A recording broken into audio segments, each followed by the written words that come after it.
already are under roof. And there's two or three, I think there's two that have foundations in, and one that's going to be starting beginning of next week, and then this one will be the seventh one that'll be starting probably the week after. The electric and gas has been installed, so if it ever dries out, they will begin the process of installing sidewalks and the landscaping and everything else that the developer had promised by the mid part of this summer.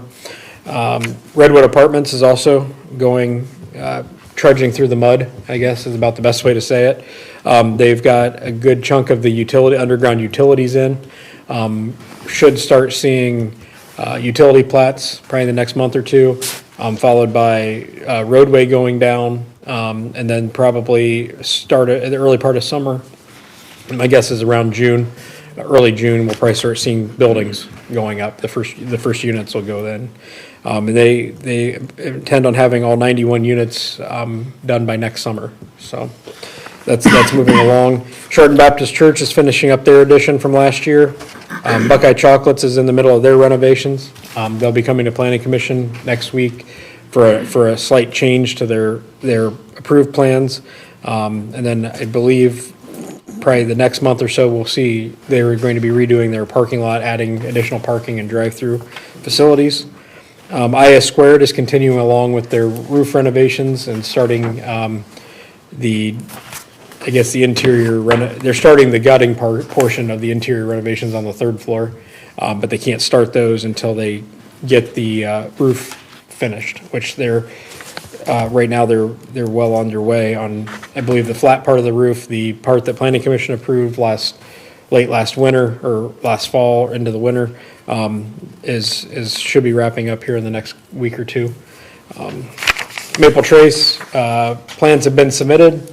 The city engineer has reviewed them. They're back with the developer and their engineer to submit for corrections to their construction drawings.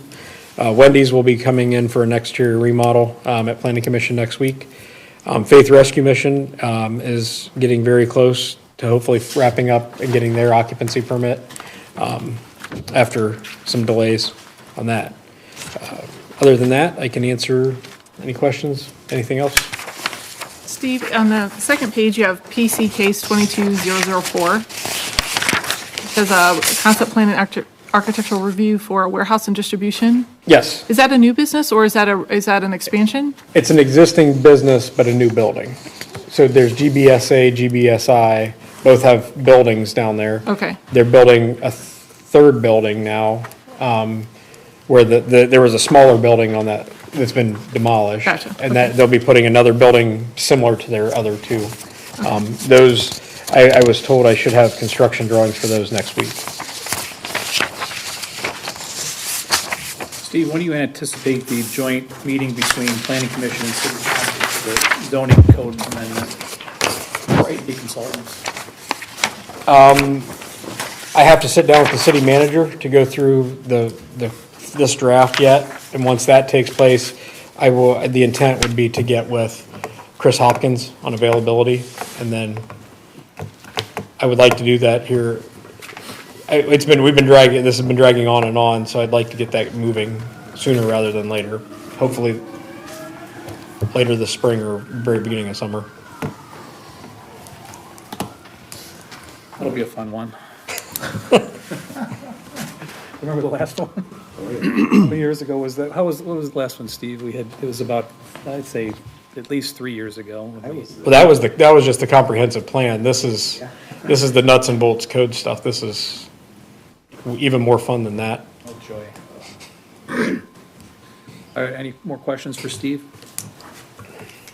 Yeah, I have a question. It's really more related, maybe for Doug or the manager, but are we resurfacing 7th Avenue? Next year. That'll be a 2023 project, Okay. yeah.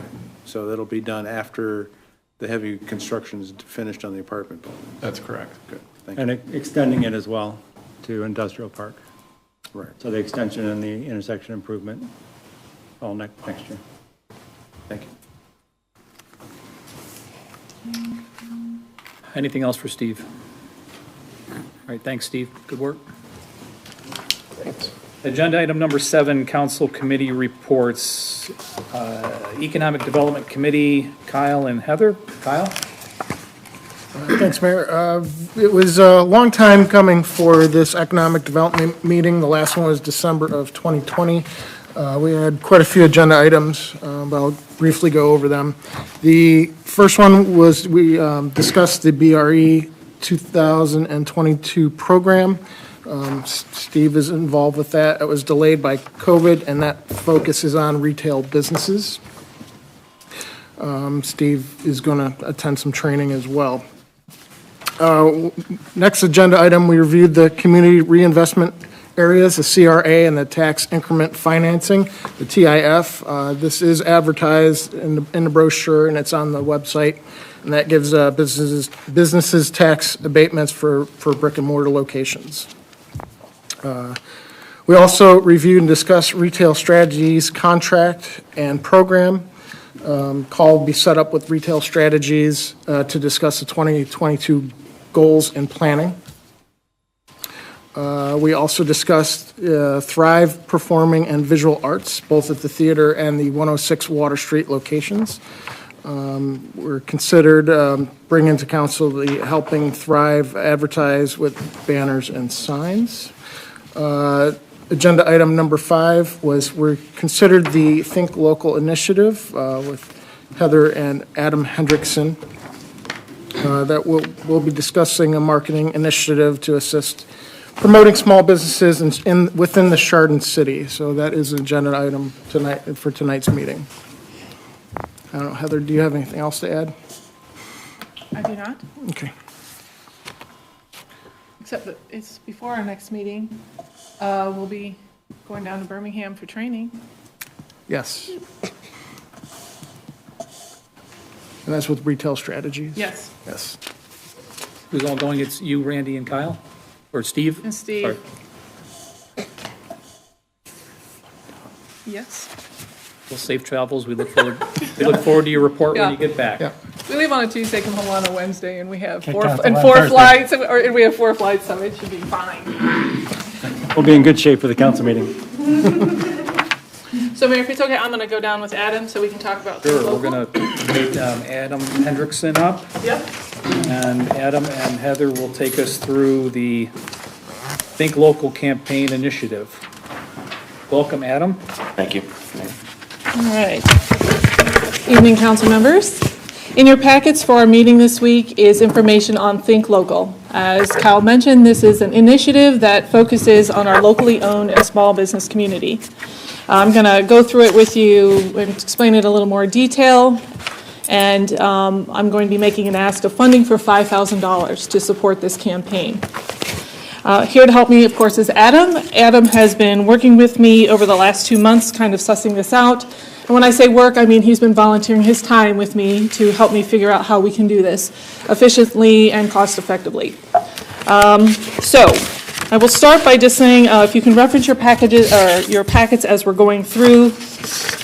We hired Retail Strategies to address on a broader scope, our commercial, bringing larger commercial and manufacturing business to Chardon, with the goal that if we have a robust commercial development, it will also attract small businesses as well. Think Local is exactly what it sounds like. It is focusing on supporting our local businesses, spending our money in our community, because we know it's our small businesses and our locally owned businesses that bring money and support our community. They're the ones that do the scholarships. They're the ones that help us with our fundraisers. They're the ones that help our sports teams. And this is the piece that I think that we're still missing when we're talking about economic development in Chardon, okay? So this idea of Think Local, it's on your second page in your packet. I gave several examples of Think Local. This type of initiative is found all around the country. So, and you can see there's all different ways that people promote it, and some folks who have done it have already gone on to the second phase, which is you change the message up a little bit. The idea is that we don't have the same message indefinitely. We start with one, and we continue to grow. And let me just say that everything I'm talking about tonight is a first step. It's not a comprehensive plan. It's a piece in a plan, okay? With the goal that as the more we learn, we can continue to build on this. On the third page of your packet is the first piece. That's the messaging. And I will say that Adam and I have done many variations of our Think Local. I keep calling it Think Local because that's the one I'm used to. But after we had our economic development meeting, we had some feedback that maybe we want to try some different language. But the idea is that you put a very simple and clean message and you put it out in the community.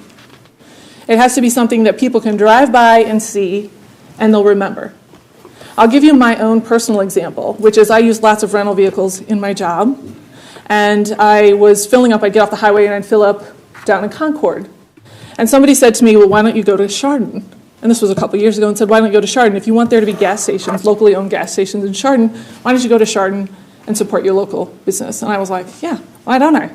So now that's what I do, right? So that's what we're trying to do. Ask people if you can spend money and keep your money in your community. That's what this is about. So we gave you several different variations of our message. And what do we do with that? We put it out on our website, for starters. We put it out on our social media pages. We work with our business organizations in town, the Chamber, our 501s. We ask Chardon Square Association. We ask Chardon Tomorrow. We ask everybody to share this. Because this is not something that people have to buy into, you don't have to be a member to be part of this.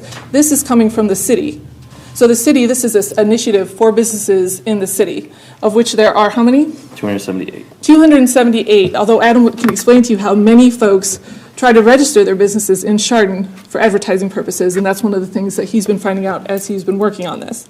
So we take this out, we put it on all our social media pages, we ask our businesses to share it on their social media pages. We print up clings, which we estimate will cost about $300. We put it on banners that we put in the city that people can drive by. That's on the back page of your packet. That's about $1,000.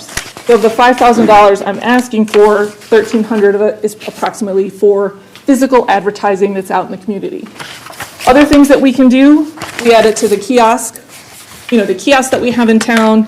And the whole idea is that we're reinforcing this message over and over again, and it's inclusive to all the businesses that are in Chardon, okay? Second part of this is having a business directory for the city. Now, on the next page after, and I apologize for not numbering them, we show you how we can put the logo down in the bottom corner of our website. And we can also put it under as a link. So when people go and they see that, this Think Local, it leads them to a business directory. So we don't have a business directory for Chardon. We have a chamber directory, and the chamber does a lot of good things for businesses, even those that aren't members. But it's a member-based organization. What we're looking to do is be inclusive for Chardon businesses. So this would be plain and simple. It's the first part of this would be having it divided up by categories. You can search by the name of the business, or you can search by the category of business. Again, we've spent many hours now talking about how to turn a business directory into an actual tool that drives business. And let me go back and say that this Think Local or Live Local, whatever we end up deciding on, the secondary benefit to having that is our Chardon website is on all of it. So everywhere we go, we're advertising for the city too, with the goal of also driving traffic to the website.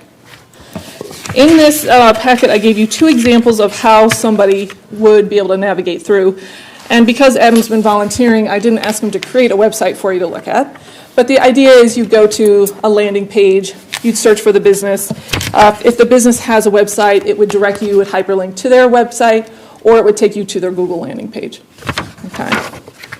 So there's two different ways that we could find. Now there's other data that we can collect along with people just going to the website to find out if people are using it. I'm going to let Adam speak to that.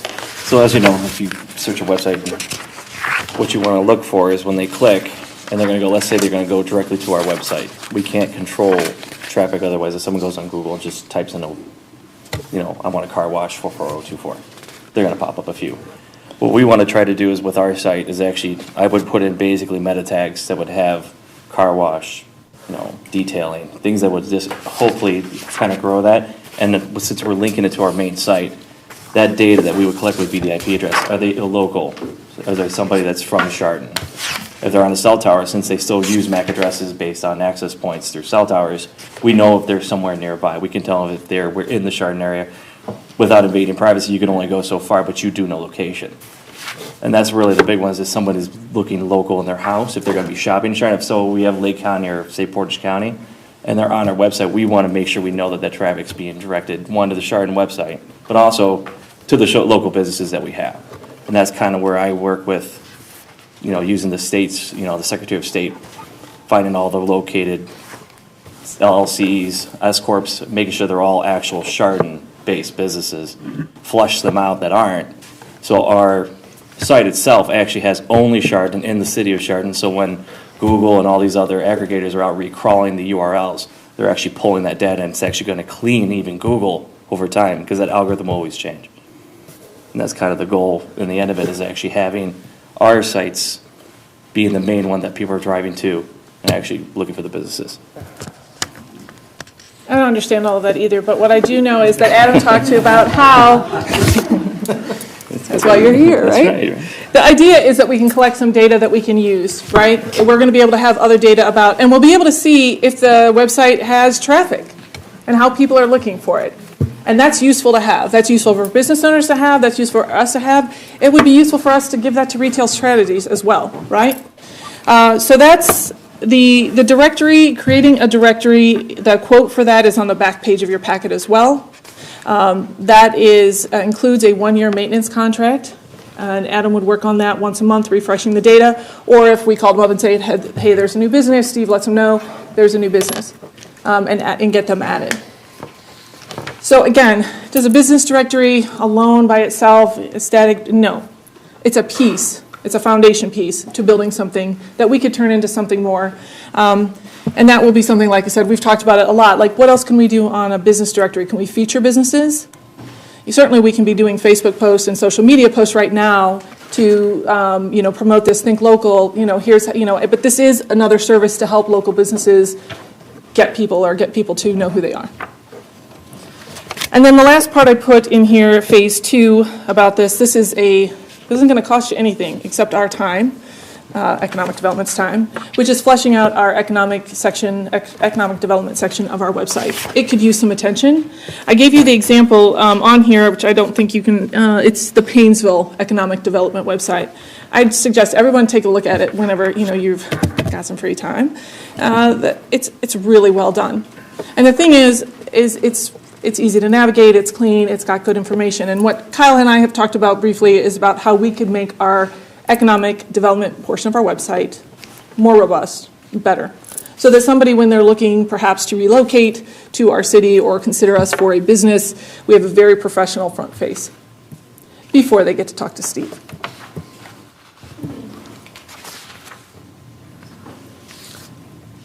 That's it. So for the contract for the building a business directory, $3,700. We're estimating another $1,300 for creating banners, which is $1,000, and printing up window clings that businesses could put in their front windows and their front doors and/or. So this would be a city program? This is completely a city program. Let me just say too, I have done some outreach. Trying to bring groups together to collaborate on something like this is very challenging. I think this is the city's responsibility to promote its local businesses. Who would be managing it? How is that going to be? Well, once we get it set up, right, the biggest chunk is done. So we would have a contract for the actual business directory itself, but economic development would be managing this. Okay, and we'd have to go through all the PO process and all that normal flow, right? Yeah, okay. For what process? The purchasing process, all the flow of, different just things that we just had our audit entry discussion this week. So there's always, procedural flows that we just have to make sure we maintain. That's, I did ask Randy where we could get the money from for this. Randy, where could we get the money from this? In the manager's budget, we do have economic development money, and we have actually $5,000 miscellaneous in there for anything that would have come up during the year. So that would be allocated for this project if that's council's wishes. And let me just say this too. I mean, the bulk of the expense is just getting it set up. Right? I mean, we're getting something set up. We don't have anything. Let's get it, then hopefully it's maintenance. It's maybe building on it, figuring out how we can make it better. We're going to learn a lot. Yeah, I like the idea. I'm just trying to clarify, like, hows and whatever, you know. I'm just the idea person. It was addressed to Chardon Square in the one quote, so that's where I was a little confused on who was managing. No, we would be managing it. As long as these searches are funneled to our website, I didn't, we're not creating an additional website. You say web page, but that's incorporated into our site, Correct. correct? So then, that's good. I think more people coming to our site just to explore it. The visibility on the site, I think, needs to be addressed. The quicker they can get to it, the better, but maybe that can be worked out. And then, Adam, as far as business classification, what process are you using? Are you seeing their vendor identification, or how are you working that? Yeah, it works the best. I like to really use their actual tax data. So I'll go through the Secretary of State and I make sure they're actually what they're labeled under. And even if it's a phone call to the attorney, the one who's actually on the account, say, hey, you're just curious. I mean, I've done a few of them around here where I would just call up and I just go door to door. That's most of it's due diligence on my part. That's where a lot of the money's coming from, is me going in there. What do you do? You know, do you service this industry? You know, going down to I gave the example of the fabrics down the street here. They actually do card fabrics. They actually can do an interior of a vehicle, not just, you know, window treatments, and which is kind of a great thing, because now that's another category they can put into if someone's actually aiming for that. So that's kind of where I really try to find the categories they're in. But a lot of the times I use most of that data, not only just for that, but also fleshing out businesses that don't even exist in Chardon. They pop up on Google. They're a construction company. They're out of Akron, and that usually, looking through the state search directory, I'm able to find it and just get them out. This is so when the next step is our site now that has all the local businesses. And that's the whole Google crawling, recrawling at night when they do these searches at night. It helps to clean that up. So if someone may not use our site, if they do, it's actually going to get more exposure to our local businesses. And then also keep the algorithm stronger so our Chardon.cc stays on the front. How is this similar to Shop Small Saturday? Debbie, I would say that it's, when you're doing like Think Local, you're encompassing all the businesses in Chardon, and it includes small businesses, but it's not, and certainly for that, we can incorporate that in, and, you know, we would be, you know, all of that stuff is, right, we would be promoting all of that stuff. So yes, but Think Local is all local businesses. It's not limited by, you know, by size. Who's in Chardon? That's who's included. Because we've talked about, like, there's some really great businesses, but they're Chardon Township, right? So we're not going to include them. And part of this is manageability and getting it started and learning, right? We don't want to bite off too much that we can't handle. And Ron Advey, I do know him, and Chardon Square Association used him for farmers market banners. Did a beautiful job. Yeah, I have a couple of quotes. I will just tell you that I've been doing some quote work, and I picked the one that had, just for this purpose tonight, like, you know, that was the lesser expensive but also reputable too, so yes. And I think we didn't say this, but this could be completed within 60 days. And we could get monthly reports on data traffic to the site, to the page. Correct. That would be automatically, could be sent to the city manager, to Kyle, and to Steve, or anyone who wants it. So the 5,000 covers this year, and then you're looking for a 900 yearly recurring fee? Correct. All right. Right. Certainly, we'd come back at the end of the year and say, hey, this is the success, this is where we're at. Is it work? Does it not work? Do we need to be doing things different? The nice thing about having monthly reports is that we'll be able to say, if, let's say we're not getting any traffic, okay, well, we need to push and get more information out there.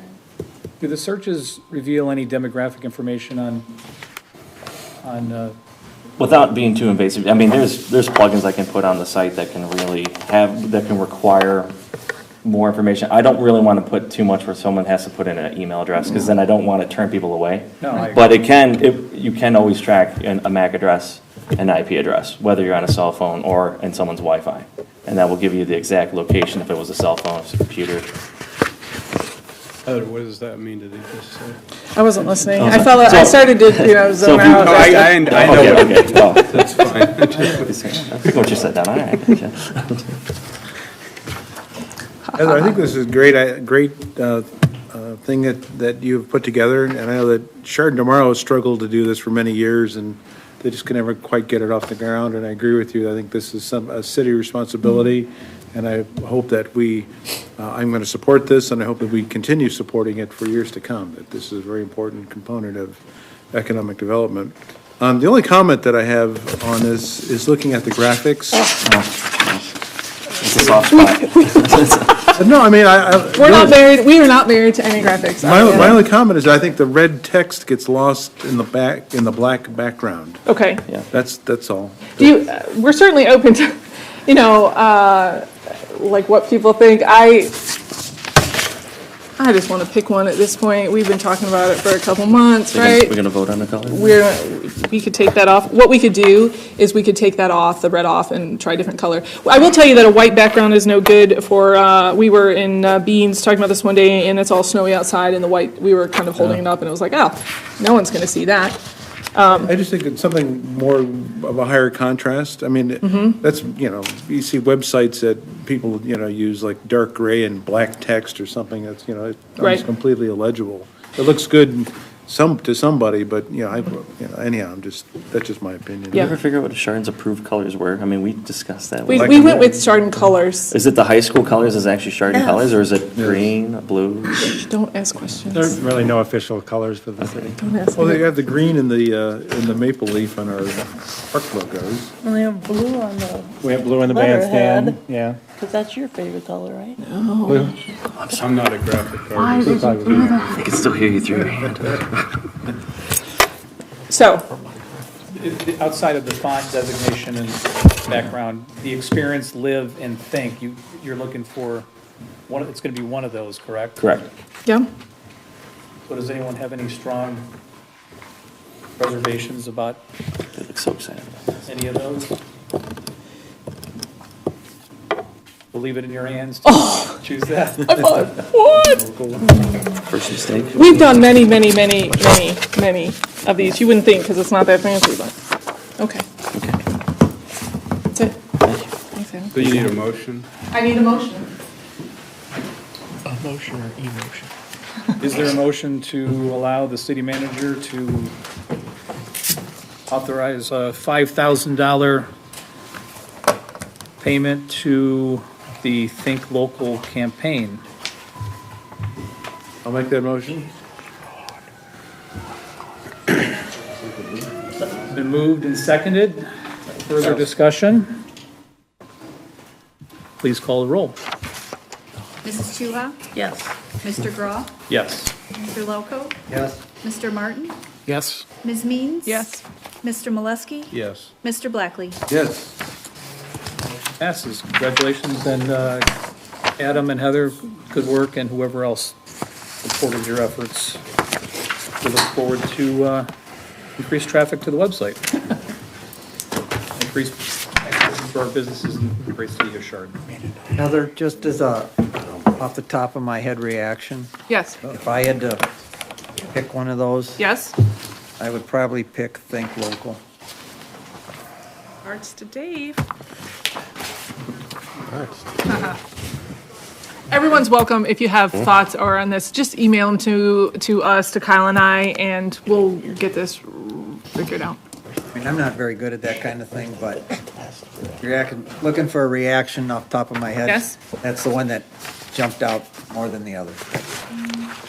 Well, the good news is if people hate it, we'll just probably change it in a year and a half anyway, so. Well, let's try to stay away from something people hate.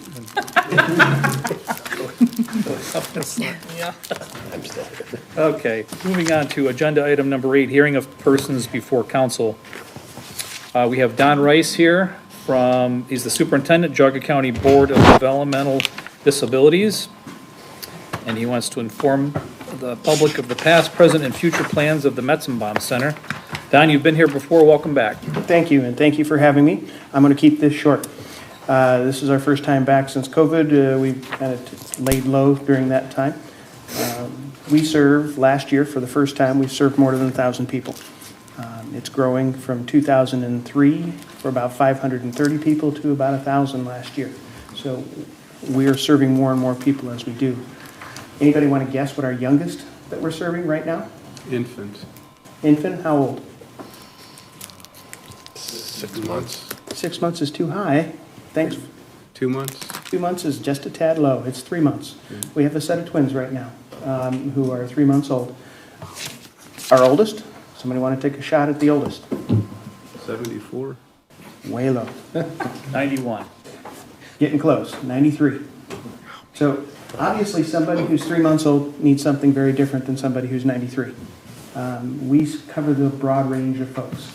For those that are young, we have a program called Help Me Grow in Early Intervention, where we bring OTs, PTs, speech folks into the family's home or the natural environment wherever the child spends an awful lot of time, could be grandparents' home, to work with the parents and the people to help address whatever the issue is. Sometimes it's as simple as they have a hearing issue, and as soon as you solve the hearing issue, the speech comes through just normally, and the kid catches up to everybody else, and they'll kind of enter school. Yeah, they might have a hearing aid or a cochlear implant, but they're able to function in the public school very well. On the other end of the scale, somebody who's 93 doesn't have mom and dad anymore. They're needing 24/7 care. We have about 208 people right now who are 24/7 care, where we're responsible for their housing, their day programs, whether they're working, those type of things, transportation. So that's a broad range of what we do. Our challenges right now, finding employees, just like anybody else. Right now, they have a huge hole in the care in the residential component. During the summer, there were 100 full-time vacancies, which means almost everybody is working double shifts and sometimes triple shifts because they just needed to fill holes. If you know somebody who's looking for a job, there's a lot out there. So if there's somebody looking, if you have somebody who is interested in fostering, we call it shared living, but if somebody has a spare bedroom and says, listen, I'd be happy to work with somebody, they have to have their own bedroom and whatnot, but we have a few clients who would be interested in looking at that. Someone could earn about $36,000 a year caring for another person in their home. They become part of the family. If you're interested, have them see me, have them call me. My number's on the bottom there. It's the same main number. Just have them call me. Leave you quickly. We want to thank the public for their support. Without our levies, nothing happens. 75 to 80% of our income is our levy dollars. Without it, we can't match the federal dollars and some of the state dollars that come along as part of that. So I want to say thank you for your support and answer any questions you have. Brett, these jobs you're trying to fill outside of the in-home service, what positions are you looking to fill? They're called DSPs, direct service providers. They're people who, I don't even think it requires a high school diploma now, but it's somebody who has a caring heart, who's going to go in and potentially clean, cook, bathe in some cases. Clients provide that support in their residential settings. So it's something they're paying $12, $13 an hour. We're trying to get that higher, but that's all handled through the state and Medicaid. That's all kind of a state issue that has to be addressed there. Those jobs would be on your JAGA.dd.org site? We have some notice on there, but at the same time, many of them are individual agencies, so they might be out there on Ohio Means Jobs and some of those places under the employer's names. So Solid Rock is one of the names that you might see out there who are looking. So it'd be under CSS or JFSA or Jewish Family Services. It's the provider themselves that might have the actual listing. We have a contact, and we have a gentleman by the name of Ken. Great, my brain goes dead. It's been a long day. But Ken is the one who's coordinating. If something comes into our site, off from our DD site, we simply take that out and say, okay, here's somebody who's looking. And so he's kind of feeling that out and making sure it gets out to the actual people who have the vacancies. Very good. Well, thanks for your Thank you very much. Are there any other questions for Don before he leaves? If you have anything, have them call me. I'll work on through whatever needs to be done. Keep up the good work that you're doing, and thank you for the candies that you passed out. Yeah. I did that early so I don't have to waste time out here. Thank you. Have a good one. Thanks, Don. All right, good work. Next up on our agenda, Brett Borderline from Thrive is going to come up and give us an update on all kinds of good activity over at Jaga Theater. Jen, this is our board president, Jen Lieberman. We'll have to do that in advance. If we can get working. While he's getting those out to you and Jim's getting things set up there, I would like to advocate that the window cling at the Geauga Theater say rock local. I'll add that to the list of ideas, yes. Thank you.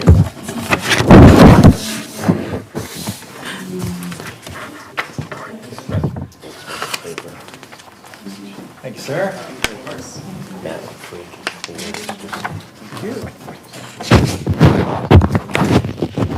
The presentation that Jim is bringing up now is what you have in your hands, just as a reference and for you to take a look at some of the numbers that you might be interested in.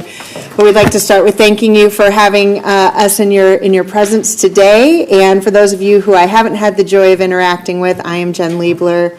I am the chair of the board of the Thrive Performing Arts Association, and I'm also a resident company member. So if I don't look the same, it might be because I'm wearing far less makeup. So. I'm going to spare an agenda for the sake of brevity and just get right to it. So if, Jim, you want to go ahead and forward. We thought we'd start with just a quick, oh, we're missing one back.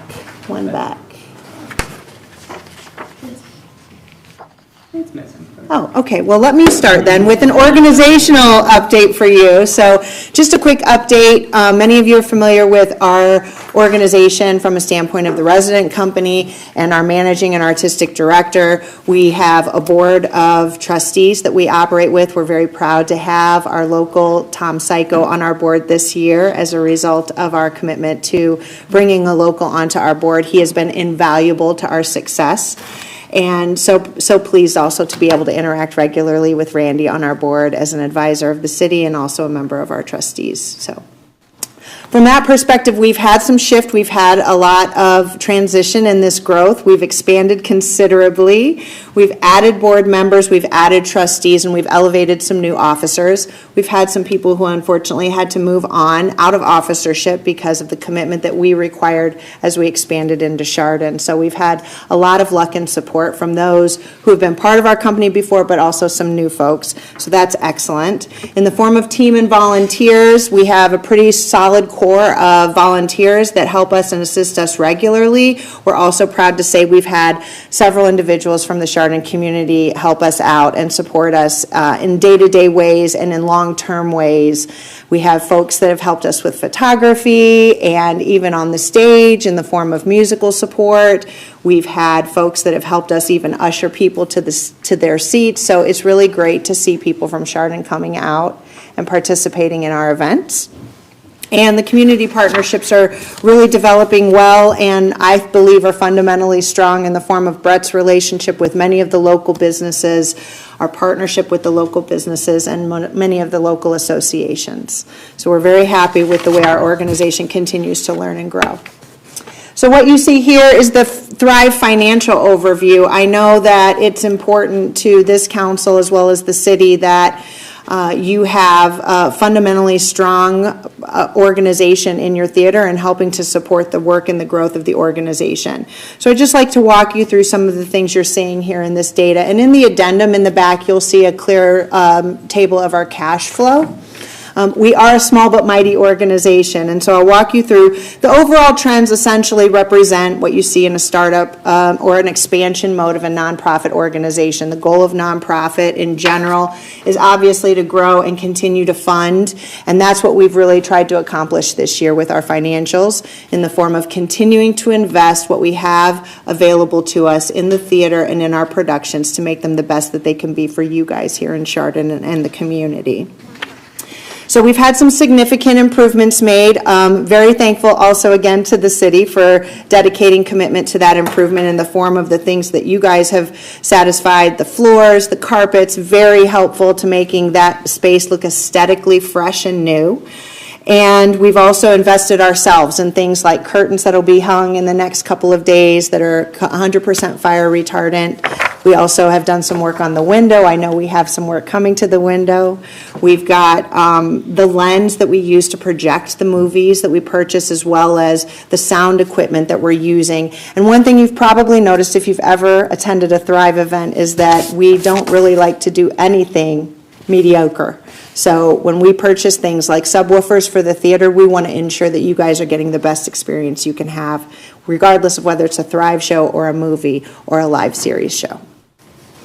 We've also had some new experiences and some new expenses that we've never had before as a nonprofit organization. If you recall from our proposal, we were operating prior solely out of the Streetsboro Auditorium that's attached to the Streetsboro High School, and ultimately had no overhead in the form of utilities or paid expense to employees, and that's different now. So as we've worked in Chardon, we have new expenses that we've seen predominantly in the form of payroll, as we have our first paid employee of our nonprofit organization, as well as 1099s that we issue to contractors who help us operate the theater and run the shows.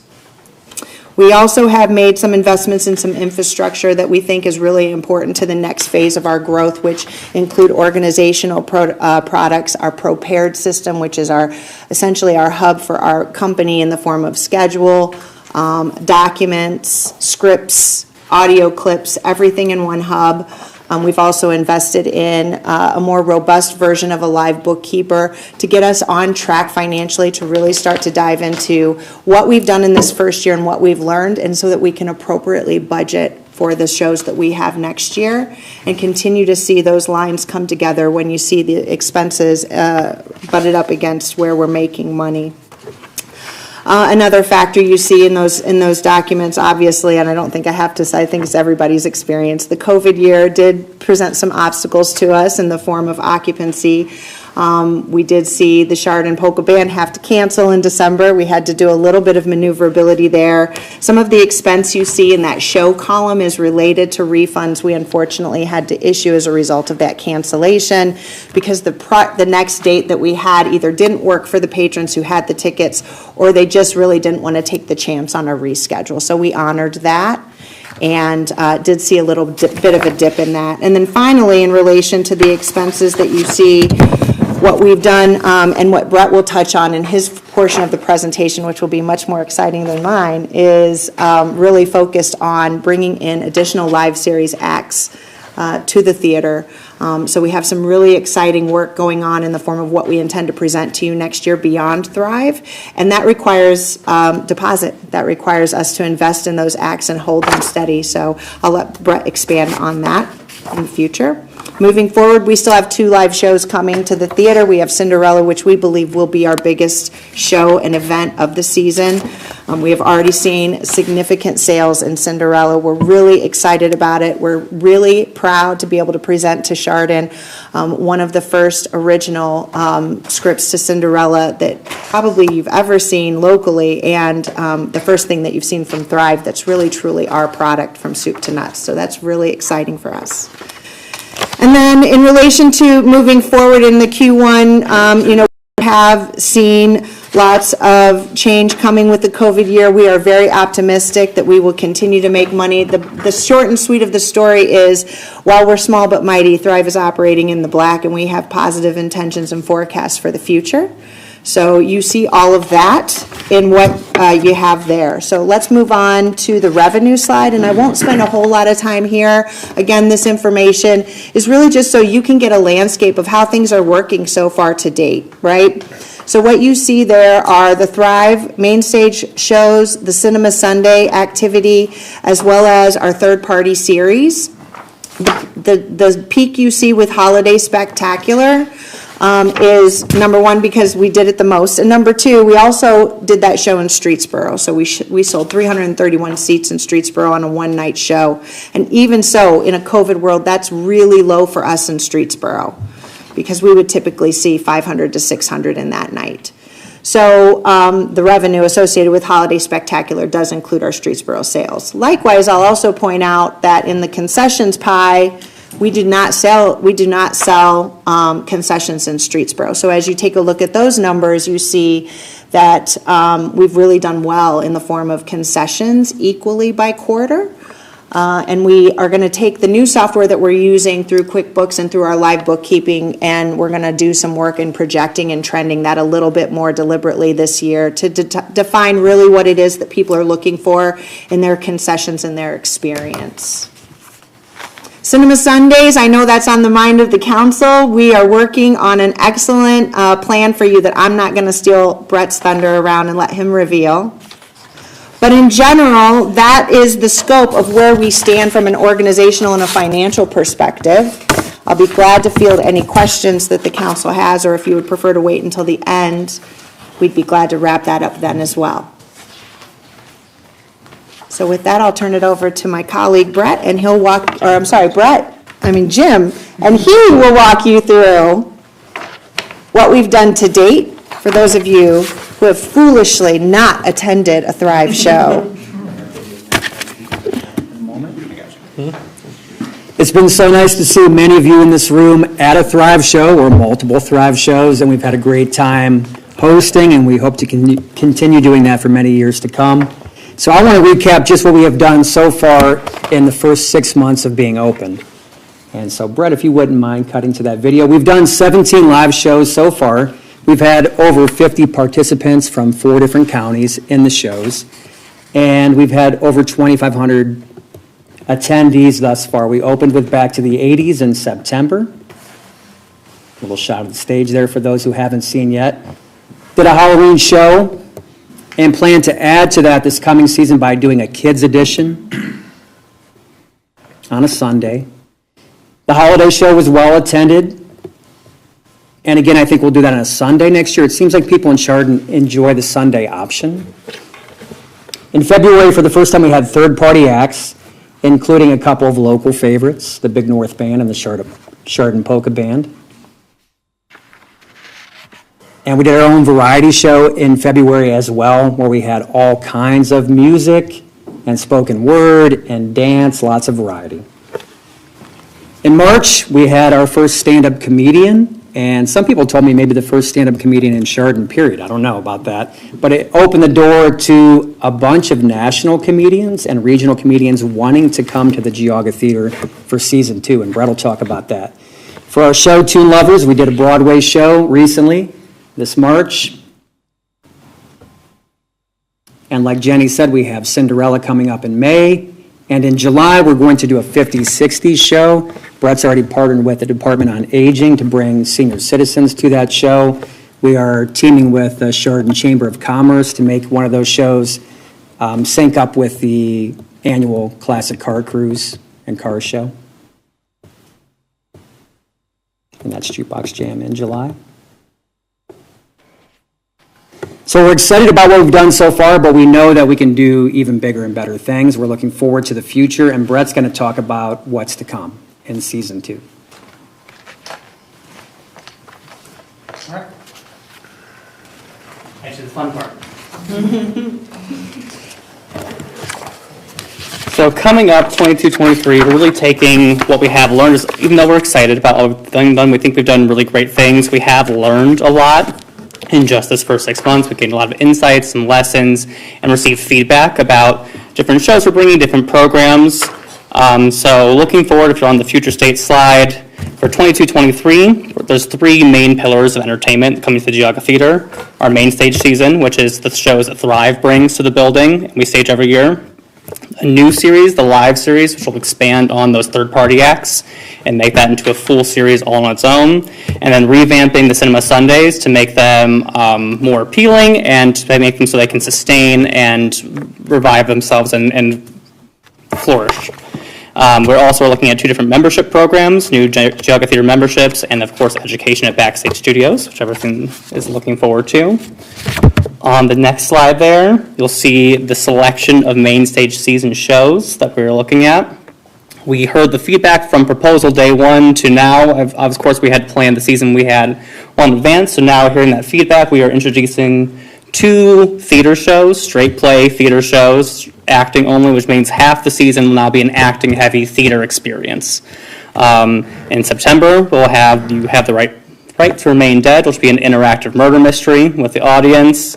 The Monster Bash and Holiday Spectacular will return to make those into annual events that become more of a tradition.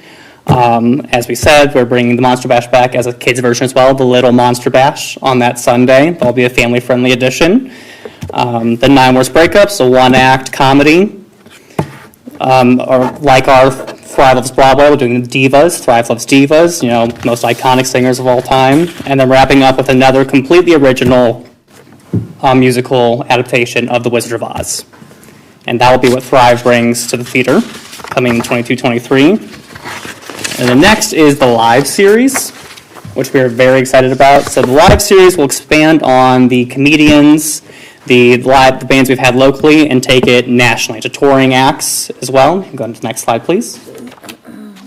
So the objective of bringing in this live series is to continue to have the lights on even when Thrive's not putting a show on. This way the lights can be on while we're in production, we're building sets, we're rehearsing, but there can be events happening most weekends of the year. We're at the point where it's just under half the weekends of the year, there'll be some form of event happening at the Geauga Theater in 22-23.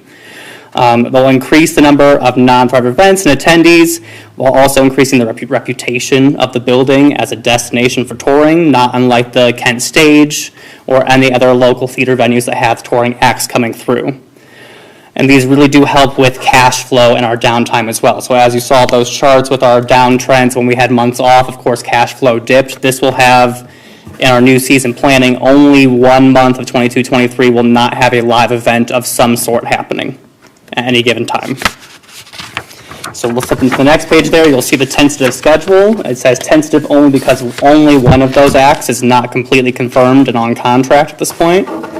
But looking at that schedule, there are 5 tribute bands, 2 local bands, 3 comedians coming through, as well as 2 magicians. Many of these are touring acts from Michigan, Georgia, Tennessee, etc., coming to Chardon. We think that's really exciting, not only for the Geauga Theater, but for the city of Chardon to have touring acts coming and visiting the theater. It'll be a really great revenue generation for us, but also for the visibility and activity in that building and on the square. Brett? Yes. Any of these DC tribute? Yes. The Dirty Deeds is an AC/DC tribute. Yeah. Yeah. To give you an idea, some of these. Sail On is a Beach Boys tribute. Well, of course, Hard Day's Night is a Beatles tribute band. Dirty Deeds is our AC/DC tribute. The Gambler Returns is Kenny Rogers. We have a couple. Doc Dixon is a magician. He's been on with James Corden and Penn and Teller, on some national TV shows.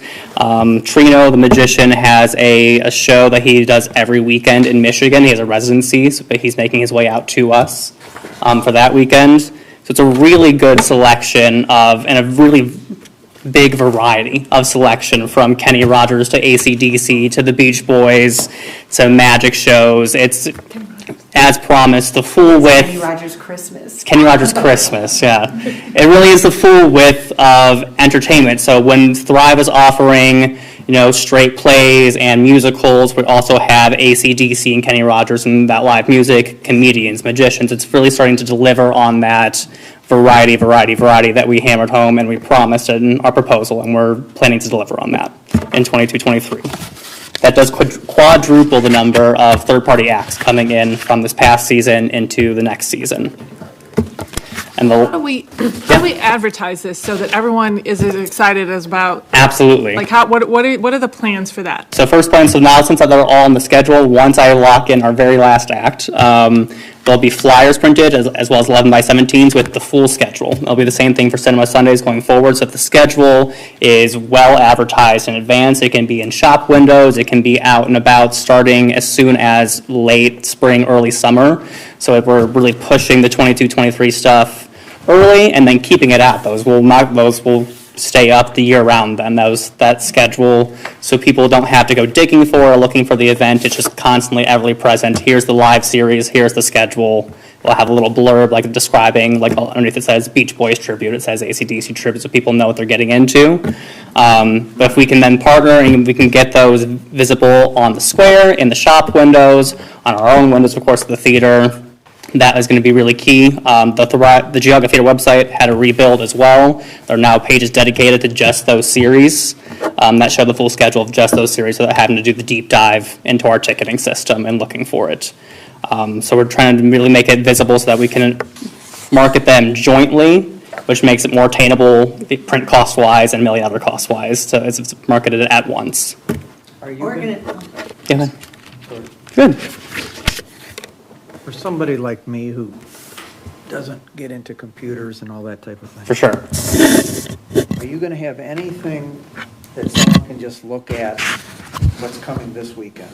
I don't care what series it is. Right. I don't care if it's a play, a tribute band, but is there gonna be a way so somebody could take a look and see what's coming this weekend, next weekend, the next weekend, without having to dig into? Yeah, that's on the homepage immediately. You get the first upcoming. There's a big slider, just a picture of what's right next, and there's immediately the next 4 or 5 events are listed right next to it in the schedule, so you get the exact what's coming for the next couple months. The second you're on the homepage of the website, that's the first thing you see.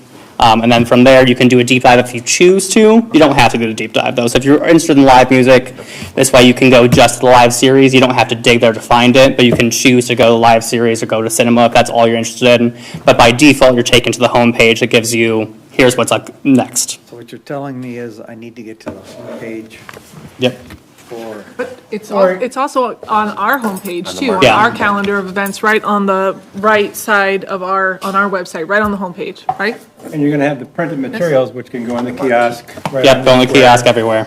but And the Randy, are flyers. those gonna be the list of the film schedule and? Or is it like a calendar? Or is it like a calendar? It's a list and a calendar. It's in every version you want on the website. You can choose, It'll yeah. include all the different activities, not just the. Correct, everything. But the things you're putting out on the square, printed form, is that calendar format or is it List format. list format by type of activity? List format by type of activity and then also grand ones. There'll be a combined list for all, like here's what's coming to Jaga Theater, and then I'll have a Cinema Sundays one, a live series one, and a main stage one as well.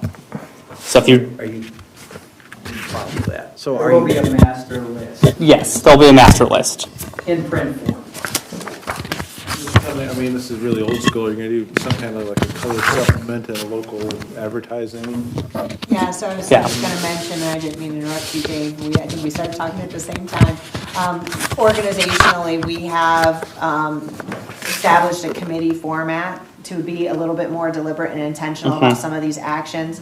Please remember too, when I say small but mighty, I mean exactly that. Like, we are the sweeper to the keeper when it comes to the people running this organization. So we identified that we should take a more committee stance approach so that we have a marketing group that is centered and focused on developing a multi-channel approach to marketing. So right now, we have a group that is exploring and incubating not just the digital mechanisms that Brett is talking about. papers, but yeah. audio, radio, paper, all of that at this time, so that we can try to do a little bit more saturation in aggressive. In every multimedia way we can. I mean, but what you're talking about is exactly like, the whole idea about Think Local is about supporting That's your right. local, your culture and arts. And so, that's certainly something, as far as making sure the city, if the information's available, right, Adam, we can work on making sure it's everywhere it needs to be on our social media pages too.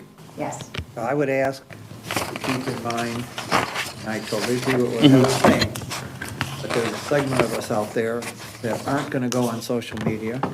I'm not Yep. gonna fight a computer. Absolutely. I'm just not gonna do it. And because it never will. Right. Probably, or something. That's okay. Hey, the bare bones of it is that if you ever doubt it, check the marquee. True, yeah. Because, and Randy, we have our message board on the square, which gets good, I think, good visibility and use.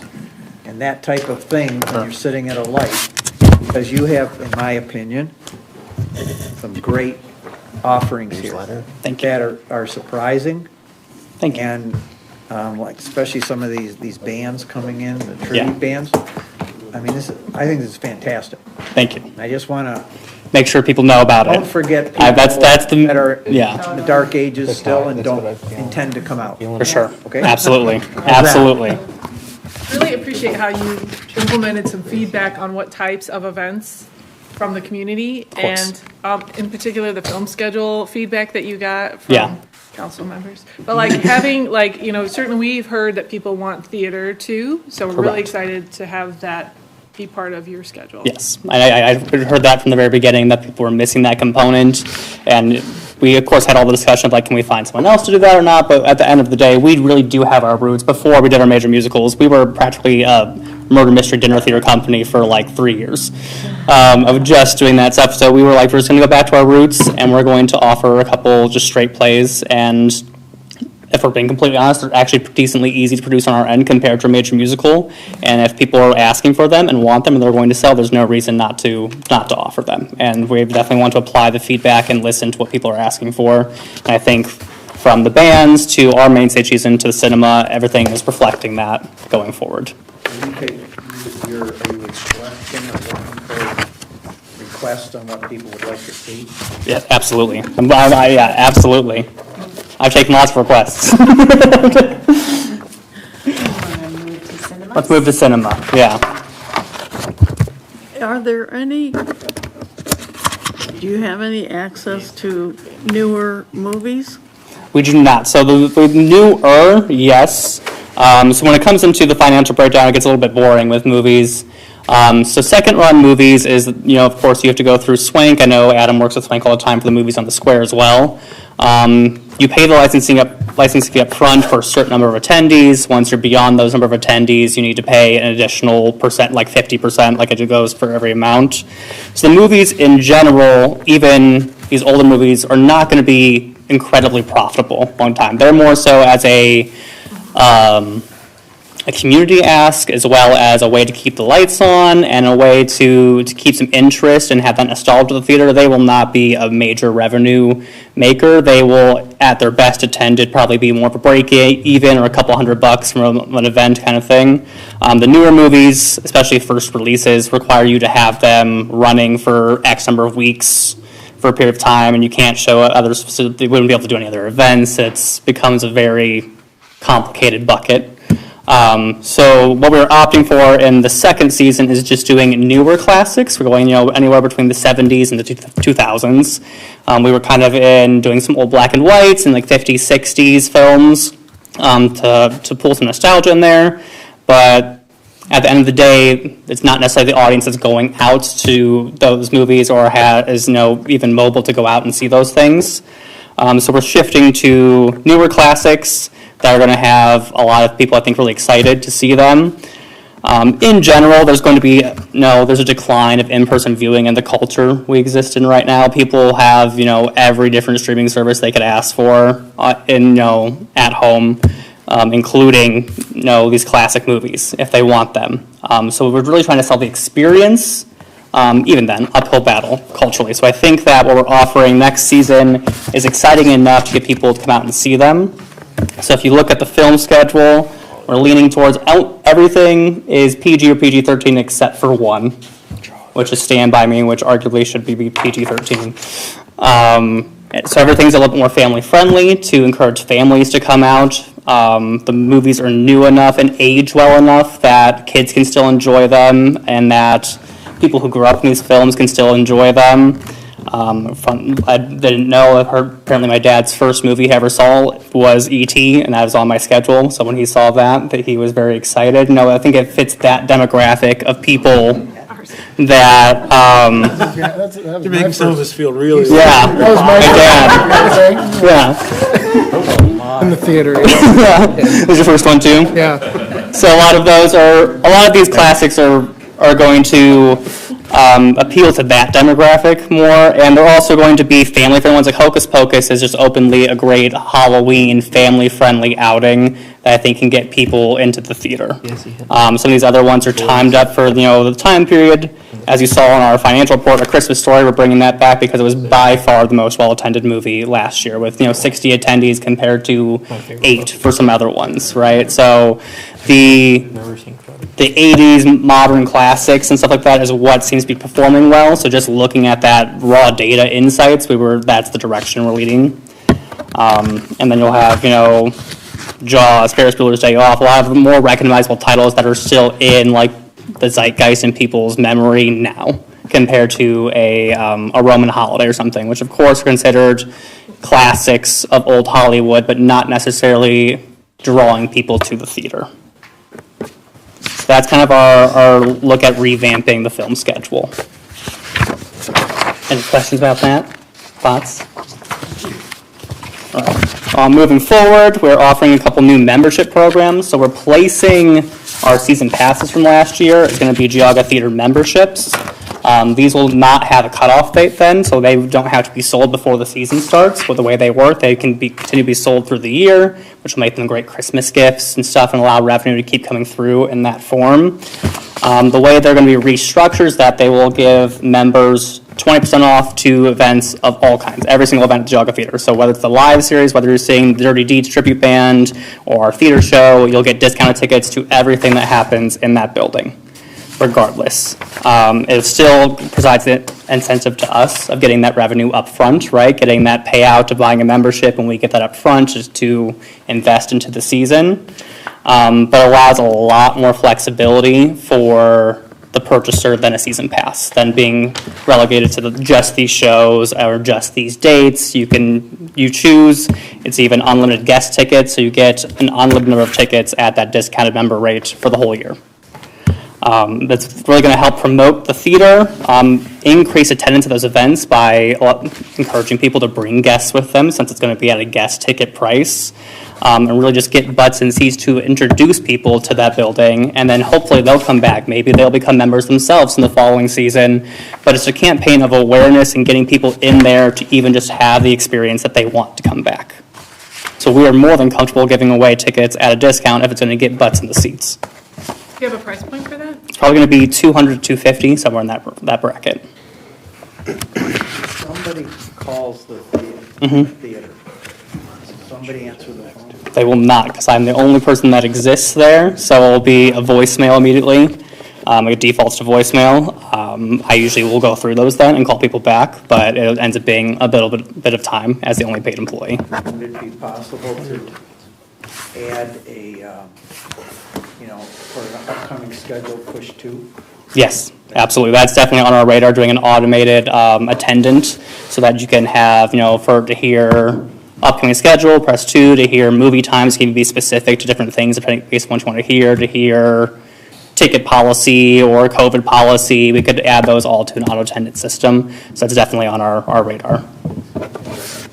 Need a push button phone system. Rotary won't work. And then our last slide here is about education and 106. So we are starting very shortly here to introduce more summer workshops, lessons, classes, etc. to that building. It'll be in disciplines ranging from guitar lessons and vocal lessons to theater workshops to at the theater itself doing audio and visual training. So really the full breadth you're going to have of visual and performing arts will be available throughout the course of the summer in education. Our educators are contracted out at 1099, and we are trying to seek them from within and without. So therefore, you do not have to be necessarily a part of Thrive to be a contracted educator with Thrive. This leaves the door open for locals up here or people who were doing lessons in that building. I know that was a case at one point. There were lessons and companies in there. Allows us to speak with them, deal with them, and contract them out to occupy those spaces and become educators under the umbrella of Thrive. This way we don't necessarily have to foster and write the curriculum for all of that ourselves. We are able to find it elsewhere, and this way we can have a wider variety and also get that variety faster than having to make it all in-house. These classes and workshops coming up will pay for the equipment acquisitions and final renovations to 106, upstairs in particular, to open backstage studios. Which is our membership-based education area. They'll be upstairs as a makerspace, so you can self-explore. It's not necessarily in traditional instruction, but it's guided. There's someone there if you need them, but really you're off to explore on your own.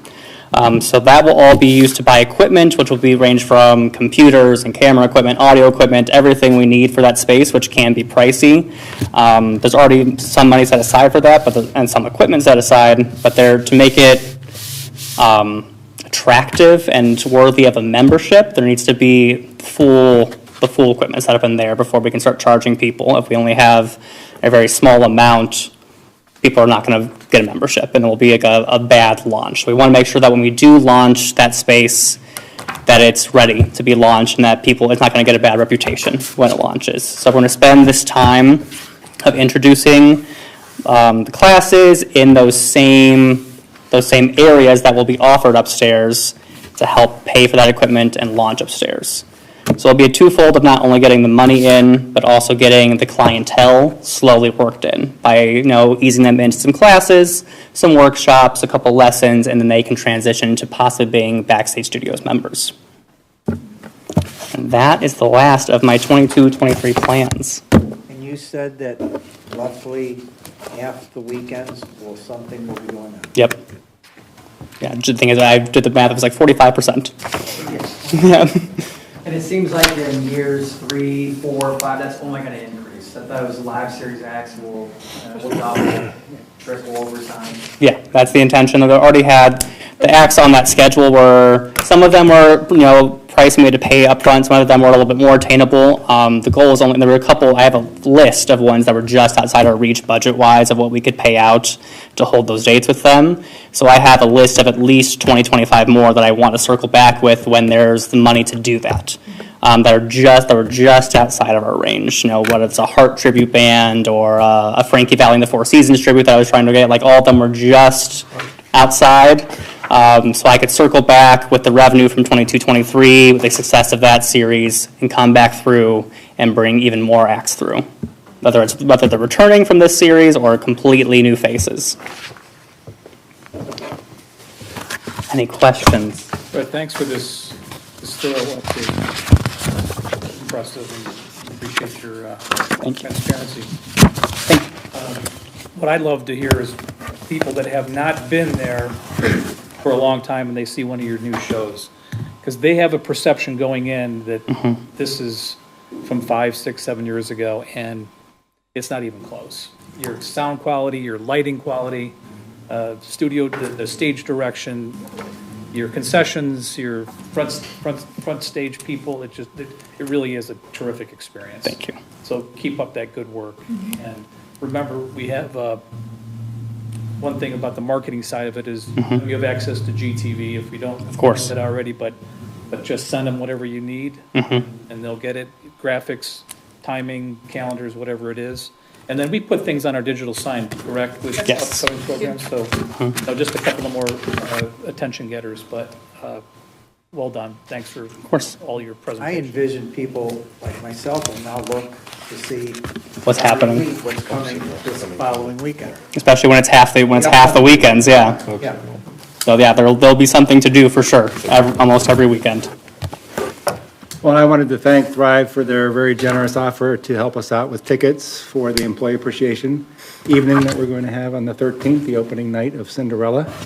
We're all looking forward to it very much, and we just sent the email out yesterday, maybe day before, and we have over 50 people already signed up for tickets. Great. So That's I think awesome. we'll use those tickets, and it's going to be a fun event, and I think everybody's looking forward to it. So thank you very, very much for the You're very offer. welcome. You guys have been more than great with us and very supportive of us during this whole startup phase, and it was the least we could do. Under Thrive Loves Broadway, we understand that I wasn't able to make that show. I've made others, but our city manager participated. In his debut, yeah. How did he do? He was great. He was great. He was a well-needed baritone in our finale, so It was very true. Thanks, Jen. Thanks for covering. It was 100% worth it. Is that a video clip that you have? Brady's like, no. Talk on it. Okay. They put me up on Facebook. It's true. His 8 sharp was on key. I'll probably give you this back. Good job. Excellent. Are there any other questions for personnel from Thrive? Thank you very much. Of course. I know I Thank want to you. clap. I feel like And for my next number. Have a great evening, everyone.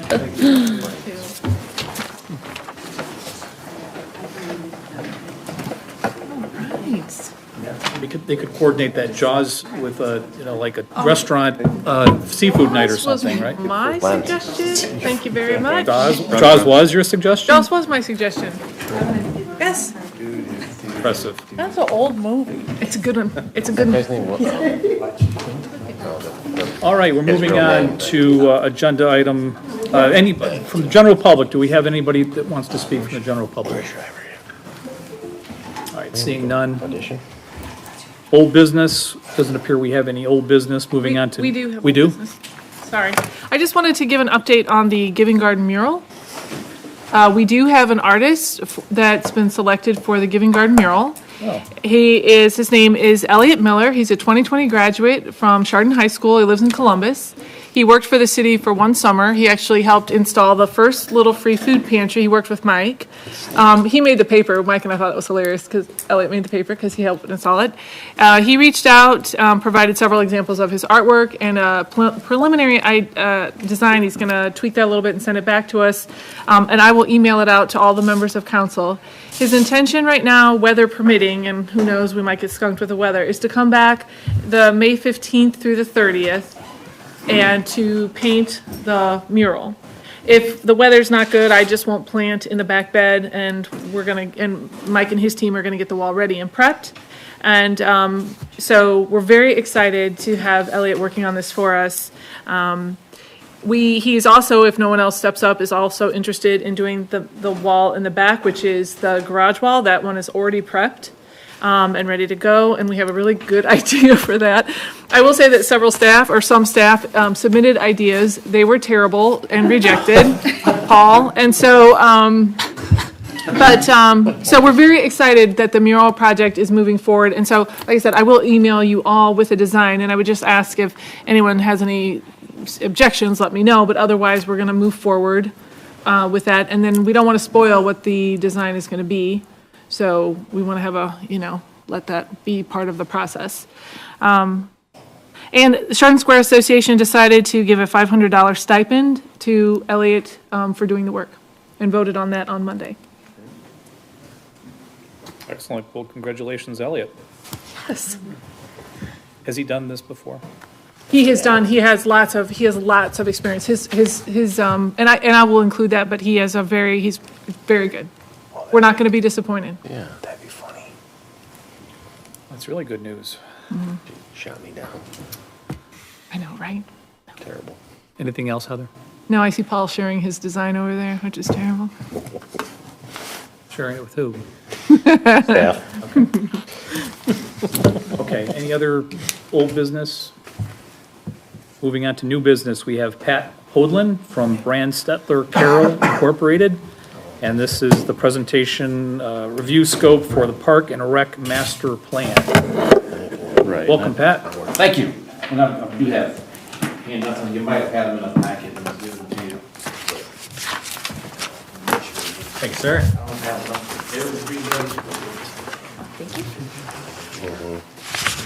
Thank you. The one? No.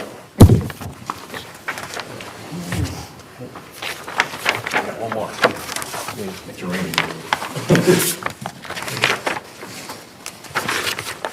Okay.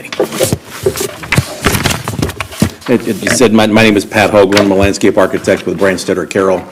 One of the many things that we do, we specialize all around the country, are park and recreation system master plans. We had submitted, you submitted a request for qualifications, and we were selected by the selection committee, and then we've been talking about the scope of services for that. Randy and Adam thought it'd be good for me to come before you just to describe the process of what we do as part of a park and recreation system master plan. And hopefully the remote will work. It does. So we'll talk a little bit about some of the project issues, a little bit about our experience, but don't want to dwell on that too much. And mainly talk about the process. What do we do as part of a Parks and Recreation master plan? And then a schedule and any discussion at that point. So why do we do a master plan? Now, first of all, find out what the public really wants. All you hear typically are the people that come to council meetings or they call Adam to complain or just give their input on what they'd like to see. But that's not always representative of the entire community, of all different segments of the community and all different age groups. It's typically the more organized groups, the sports leagues and others like that. So this gives a voice to everybody in the community. So that's something we specialize in. It helps you to have some clear priorities based on consensus of the community. We'll be assessing the existing conditions of some of your facilities, or all of your facilities, and look at the opportunities for improvements to your facilities as well. This whole process in the end really helps applying for grants. When you're applying for any public grants, they want to know that the community is behind these projects. So this document will help with that. It identifies any gaps or inequities in the service that you provide for your residents. So we look at a 10-minute walk to parks and different types of facilities and things, and we'll show you how that works. And then it gives you some implementation strategies for the facilities and land and programs, other operations, budgeting, and service delivery. So it goes much beyond just the typical capital improvements, and that's what people will focus on the most as part of these processes. They want to know, where's the new playground going to go, or how are we going to improve our ball fields? But there's a lot of, you can't have new facilities without having a plan in place for how to maintain those in the long run. Identify future funding that's going to be required. And overall, this increases the user participation, the satisfaction of your levels in your facilities and your programs, the revenues and the capital investments. We prepare for the future, the development and changes that are going to happen in the community, and we keep up with trends. We're doing park system plans all over Ohio and several other states, so we see what those trends are, what are other people doing coming up in the future. Without getting too much, okay, come on. Now it decides not to work. Adam, can you hit that forward button, please? Yeah. Probably the up button will probably work. So what do I need to hit? Oh, I was just too far away. All right. I might just have to walk over there a little bit. We've done over 80 park and recreation system master plans. I don't want to go through the list, but you see a lot of the ones that we've done in Ohio here. The more recent ones we've done are Green, Cuyahoga Falls. We're finishing up one now in Orange Township, just north of Columbus. Fairview Park, Lakewood, and just Seven Hills, we're finishing up one now. Elyria, we're finishing up one now as well. So there's quite a bit of experience just in Ohio alone. So don't want to dwell on the experience too much. The plan is a 4-phase process. First of all, the evaluate phase is where we're getting our arms around the community to understand what the demographics and the conditions in the community are. The most fun part of this process is the engagement phase, listening to the public, finding out what it is that they'd like to see in the future, what their issues and concerns are. We'll talk about a little bit about how we do that. From that, we work with the steering committee to develop a vision for the future based on all those things, all the analysis that we do, and then the engagement. And then from that, then we develop a plan. So I'll talk a little bit about what some of those steps are. That evaluate phase. So we're looking at the current state of your existing facilities and programs, and then we're also looking outward at some benchmarking to other communities of similar size and the types of facilities and budgets and staffing that they have for comparisons, and then looking at those trends as well. All of this helps to identify some of the gaps, who are you not serving, what needs are not being fulfilled, and also looks at some of the opportunities of what you can be doing that you're not doing now. A couple of the steps as part of that is doing an assessment of your facilities. We'll have a team of a landscape architect, planner, and architects going out and looking at your facilities, do a detailed site assessment on what we call a qualitative assessment form. So that sort of identifies it, excellent, good, fair, poor, and then we put a dollar amount to those things. We're looking for things like ADA accessibility to your facilities and programs. And then we'll identify some recommendations and what some of the costs would be for improving some of those facilities. Another exercise we do is what we call the service gaps. You can see the maps here, the one on the upper right, I think that's in Cuyahoga Falls. We map a 10-minute walk and a 5-minute drive to a lot of your facilities. So we'll map like picnic shelters and playgrounds and baseball, softball diamonds, rectangular fields, and all the different types of activities. And then we lay those on top of each other to identify which areas of the community are best served and which are the least well-served. And then that's the lower graphic there, you see those areas in blue are the best served, and then the ones that are the brighter the red it is, the least well-served. So it helps you to make those decisions on where should you invest in the future to better serve your residents. And then we look at your programs, we identify who you're attracting with those programs, what other age groups might be missing and the gaps in that area. You know, we always ask, why are you running certain programs? Is it because you're well received and well used, or is it because you've been doing it for a long time? Those kind of things. You know, how do they relate to your vision and the mission? You know, who are the people you need to be serving? And we'll also look at some of the pricing. How do you price your programs? Is it similar to other communities around you? Are you meeting your costs and those kind of things? Identify the program types and then some innovative programs that you might want to try to implement. And then this is an example of some benchmarking from Green, did just a couple years ago. But we look at things like acres per thousand population, the parkland as a percentage of the city, the trail miles, FTEs, which is full-time equivalents. So you look at your staffing levels compared to others, the revenue that you generate, your cost recovery rates, and those types of things. So we just get an idea. That's not the most important thing. We put more value on what we hear from your residents, but it's something to help you see where you sort of rate, and rank with other communities. And we can pick and choose the communities that are all part of the National Recreation and Park Association Park Metrics program. So I think there's about 1,000 agencies throughout the country that have put information and data in there. It's quite a bit of data that they put. So we can pick and choose from those and choose certain areas that are close by, or certain population ranges and those kind of things.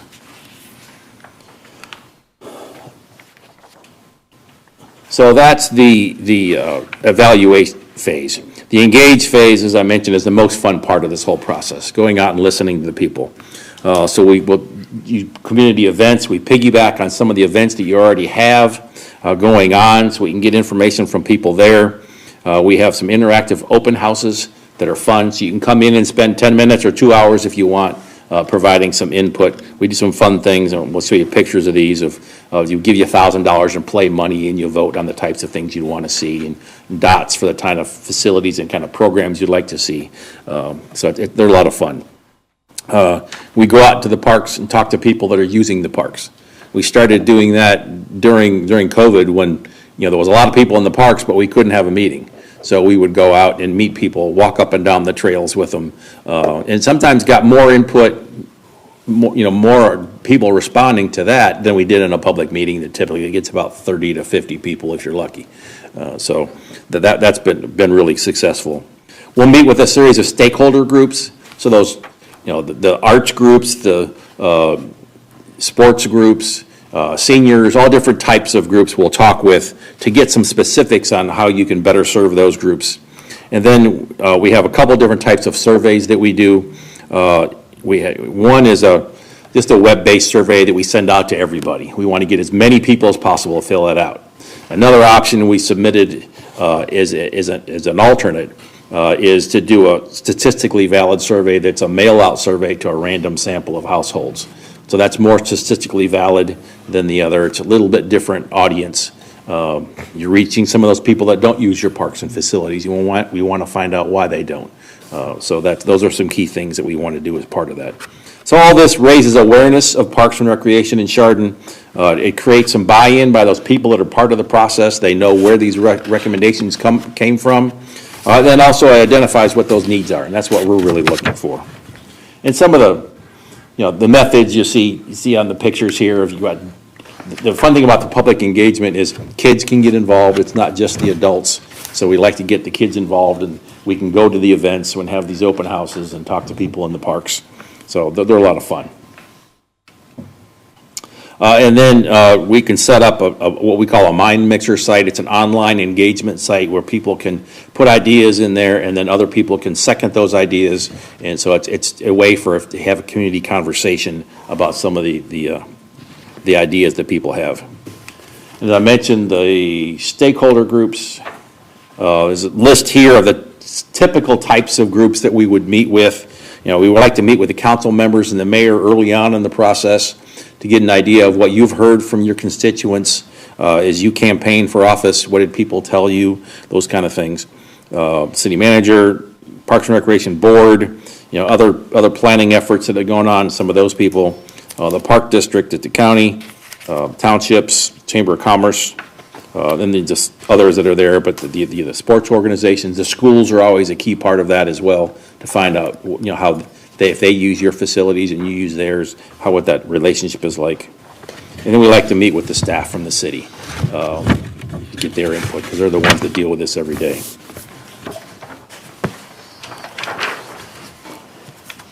And then we'll meet with the staff, because they're the frontline groups that get the comments from the people. So we'll talk to them about some of the strengths and opportunities that you have for Parks and Recreation, without getting into too much detail on that one. And then if you just decide you want to do that statistically valid survey, it's always a tough one to say, but it's a random sample of households. They're geocoded, so we know where the addresses are, so we can make sure we haven't missed any portions of the community. But we're asking about the parks that they've visited, the programs that they participated in, their satisfaction levels. And the key one is, why haven't they used parks and facilities and programs more often? So you get an idea of what you need to do to reach them better. And then this is an example of one graphic. We tell people, if you had $100, how would you spend that? And what's important to you. So we have a variety of different ways that we ask people to provide some input. And then we take that other survey, which is the survey that goes out to everybody, and that's what's shown here in the green, the web-based survey. And then what's in blue is that mail survey. Compare those together so you have a comparison of the group. And if you look at the two surveys, if you ask the question, if you have visited a park or been involved in a program in Chardon in the last year, typically about 75% of the random sample survey would say yes, but of the other survey, the web-based survey, it's about 95%, because you've learned about it, because you're involved in programs, your soccer coach sent you an email that blasted it out, so it's a little bit different audience for each one. And then we do some graphics just to show sort of an overall summary of the types of things that people have told us, so we can put this back, especially on that Mind Mixer site, so people can get an idea of what are the high-level things that people have done. From that, again, there's a steering committee that works with us throughout the process from day one. And then we get with that steering committee and we develop the strategic plan portion of this. What are some mission, vision, goals, and objectives? And that's usually a two-part meeting that we have with that group. So they develop the vision for the future, then bring that back to you for your adoption. This is an example. All right, there we go. From green, they had a vision, quality parks and programs that connect and inspire, then a mission of connecting community through quality parks and programs, then a series of goals. And those become sort of the buckets that we use for the recommendations and the strategies in the end. Typically, connectivity is a key one, sustainability, parks and facilities, or excellent parks and facilities, improved health and wellness, and industry-leading innovations. That's what they came up with. It's a little different in every community. Then from that, we go into the plan phase. We start making recommendations. My father was a Parks and Recreation director in Elyria for 30 years. I grew up watching the parks being built, and he instilled in me just being realistic and practical, and that's what seems to get funded. You can't go for we want to dream a little bit, but not too much. Something that can be funded and implemented, and that's why it's important to talk to you all first in the beginning of this process. See what you have an appetite for, what kind of things you're really willing to do, and how far out there do you want to go. So through a public review of all this in the draft plan, we get a lot of feedback at that point. The action plan that we do, again, it's not just those facilities, but we'll look at the 10-year parks and facility development and prioritization of those, how that works with other planning documents and comprehensive plans, things like that in the city. We look at funding and analysis and revenues, the marketing side of this as well, the organization structure and staffing, partnership opportunities. You can't do everything. There's been a lot of things that are going to come out of that survey that you might say, hey, we're just not going to be in that market. There's a market for an indoor pool, you might say, that's just too costly, we're not going to do it. So we're looking at not just those physical facilities, but also into the other aspects of it. How do you implement all this? We draft and final reports and a public presentation and executive summary. Throughout the process, working with that steering committee, this is a series of what we call Menti polls. I don't know if you've used those or not, but it's just based on your cell phone on a website. But we have this, like system-wide priorities and operations recommendations and some of the capital improvements. That committee helps us to set the priorities for those. And it's fun to do, it's easy. Anybody that's got a cell phone can do that with us. We've even got to the point where, during COVID, we almost had to do it this way. Now when we're live, we're still doing that because it's anonymous as well. And then we do a series, once we have the priorities set, these are examples of some concept plans to show what could fit on some of your parks. How do you improve those parks? So people can see, people see a piece of property and say, oh, we can put 10 soccer fields out there, but in actuality, by the time you consider the parking and everything else, it might be 3. So we got to give people a realistic idea of what could go there. It's not a master plan for this site, it's just a basic plan, and it gives us an idea of what the cost is going to be for those as well. And I'd mentioned the action plan. From a distance, I'm sure you can't see that, but all of the actions, all the strategies are set up by that goals and objectives, and we identify, no, that's not the one I wanted. There you go. It's highlighting like what should be done in 0 to 2 years, 3 to 5, 6 to 10, so it gives you a time frame for those. Who's responsible for it? And there may be some things in here that the county park district would do rather than you doing, or maybe another group would do it. So you're not going to be responsible for everything. What the funding source would be, and then how it relates to other city plans. If you got a comprehensive plan, how do we relate to the comprehensive plan? How do these documents support each other? And that's usually 100 or more strategies that would be part of that. Then we come up with a one-page graphic. This is an example from a plan we recently completed in Charleston, South Carolina, just showing the vision, mission, goals, objectives, and some of the high-level improvements that are there that we recommended at that plan. And actually, they did another step. We finished their master plan down in Charleston, and now they're paying us to help them with the implementation of some of those steps. And we've got a guy that lives in Charleston that's helping us with that. And the schedule for this is basically about a 9-month process. By the time we have, evaluated all your facilities and programs, and then all the mapping that we do, and then do that engagement phase, and then the envision, and then getting into the plan and presenting that to the public. You see at the top row up there, the 5 blue stars, that's all these steering committee meeting times. So, that's the process that we go through as part of this plan. And in the end, what that gives you is a clear series of what the priorities are of the community. It gives a voice to everybody in the community. So, any questions on that process?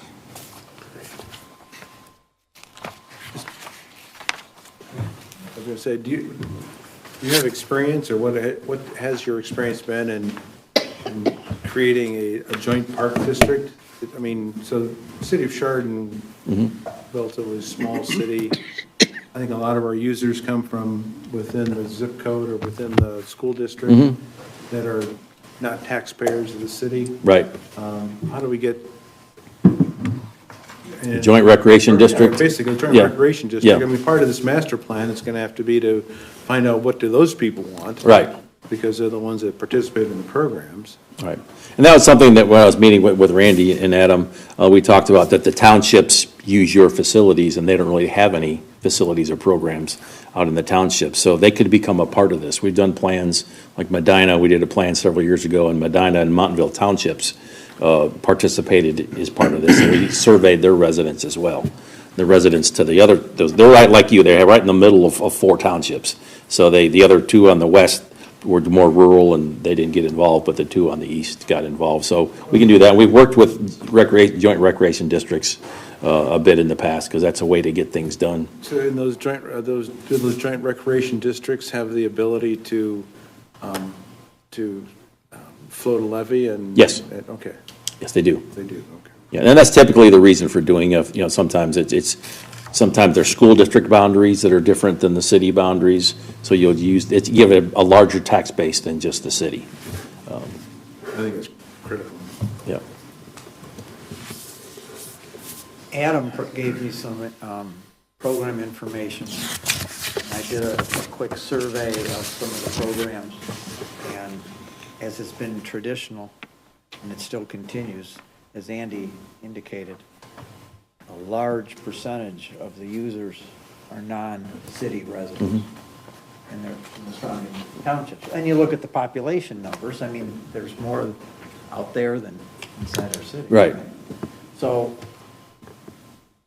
if we were going to try to find out what people would like to have in our rec program, are we going to actively solicit that group, or do we assume that whatever the city of Chardon people would say would follow through and be similar to the other users? Yeah. I don't know that we can assume that, but I'd like to get data from the people out in the townships as well. We just have to extend our reach. I think the base survey that we're doing is a web-based survey, so we can send that out to anybody, and if we can get the townships to help us in promoting that, then we can ask the question, you know, where do you live? And either by zip code or by township or city, identify where they live. So then we can do some cross-tabulation of what are the people in the city want versus the townships. See if there's a difference. There may not be a difference, but we'll find out. I can see it where a resident from outside of Chardon is trying to fulfill a need that maybe they don't get in their area. Sure. Right. Or maybe they like our offerings better, so it's interesting. Well, I think it's one of those, the questions in any sort of survey like that has to be, would you support the establishment of a joint recreation district, and would you support a levy? Right. That's a typical, not necessarily joint recreation, but that's a good point, in this case, if that's one of the potential solutions. But we typically will ask some kind of question, saying if there's a desire or the idea, once you've gone through a list of all these facilities and programs that you'd like to check off, you said, yeah, I'd like to see do this, and like to do that, and like to do that, then you ask them, you'd be willing to pay a tax to fund some of these type of activities. And it's not going to be exact. When you get closer to doing an actual levy, you'd want to do another poll at that point. Then you can tell them exactly how much more it's going to be, or how much per household it's going to cost. Because Adam, our swimming pool is one of the few public pools in the county, right? To my knowledge, yes. So, I mean, right there alone, that facility is Right. almost a standalone. Right. So that is going to draw from a wide area. Right. And that's an example of where we could go to the pool when it's open on a busy day and get input. We can do the dollar voting boxes and other things, get people to support doing the surveys and those kind of things while they're there. Because then that's another way to reach some of those people that are not necessarily living in the city. If you look at the membership of the swim team and the percentage there of city, non-city type of thing, we're drawing from a large area. We've even drawn from Menor for a swim team, and they have their own. Yeah. I mean, When you're talking about all this community engagement, or, you know, you're having events where you're getting feedback during a community event, going to the pool as your example. Who's doing that? Is it city staff? Do you have staff? No, we do that. So how many of your staff are here doing that? Because, like, is it within a certain period of time? Are you coming to events all summer long? No, we would just pick a couple of key events that we would go to. It wouldn't be constant, but it'd be something that we would, you know, we do the open houses, would, you know, do at least one, maybe two of those in convenient locations, and then maybe during the day we could do some other different engagement, go out into the parks, and then piggyback on some of your events. And they're typically on weekends or holidays, and that's what we do. That's where the people are. Have you, in your experience, going back to Andy's comment and your comment about a levy, I'm always concerned if you just ask the general question, would you support a tax levy for recreation? versus, would you support a tax levy to provide this, this, and this? Do you see a difference in support of that type of thing, or does it kind of run the same? Well, when we asked that question as part of this first survey, there's going to be a percentage of this that says not sure or need more information. But you get a part say, yes, we support it. Some that are going to say, no, you can't worry about those. But those are the ones you need to work with. We can put some qualifiers on there, how much more would you be willing to pay per household? Was it $50 a year, $100 a year, whatever? So we can do that as well. But down the road, once you've got all this public engagement that tells you what the priorities that people have, then you can come up with, that's when you use that to promote the levy, saying, you said you wanted these things, these are the things we're going to do. And that you want to make sure that what you're doing is what they asked for. But right now, you don't know what they are. You know that you need to fix up some of your facilities, just because some of them are older. But other than that, you don't know what kind of new things or how many new parks maybe people want or whatever. But as part of your plan, though, you would look at, Jonquil Parks have extensive holdings throughout the county and have some really excellent things. So you'd have to work that into the plan. Here's what already exists within this distance of the city. Right, and they would be one of the stakeholder groups. We find out what other plans they might have in the future. We'll get an idea, better idea of what they have. We included those as one of the stakeholder groups. So yeah, and we wouldn't expect that, when you start getting into doing nature education programming, which is what a lot of people want, that's a better role for them. They have naturalists on staff, and they have the people on staff that can do that. It's not normal for a city to have naturalists that can teach environmental education kind of things. But we're seeing, when you think about it, the groups that were going to come to you are mostly the sports groups, those organized leagues and things. But it's mainly 8 to 14-year-olds. That's a 6 year period of your life. So what about the people? What are people doing the rest of their life? That's an important group, important things to do. But what are all those other people want to do? You'll hear a ton about pickleball. That's just the one that if you're not hearing it already, you will. And then there's a lot of groups, a lot more. Cricket seems to be something that's growing quite a bit as communities are becoming more diverse. It takes up a lot of land. Pat, the Sure. regional cooperation with our townships in the city would be critical to any substantial investment Right. on a building. And what we hear, and I'm sure other people have, facility, gym space. This is to your sports group. And I guarantee you that's going to rise to the top. Yeah. So we're compete with not just with our regional cooperation, but with the local school. Because if they want to pass a levy at some point, and we're asking for levy money that's shared, what would be their perception would be, I don't want you guys to pass that because we want it here. So could the regional effort also involve Chardon local schools? It could. Those joint recreation districts, a lot of them do, because the school district boundaries, a lot of times, it's almost more natural boundary, because all the kids are going to school together, so they're going to participate in activities and programs together. So if we reached It's out logical. to the local townships and did an inquiry, are you guys remotely interested in this cooperative effort? And we have 3 that would be primary, 4 if you want to cover Chardon local schools. And I don't know, 2 of them say yes, 2 of them say no.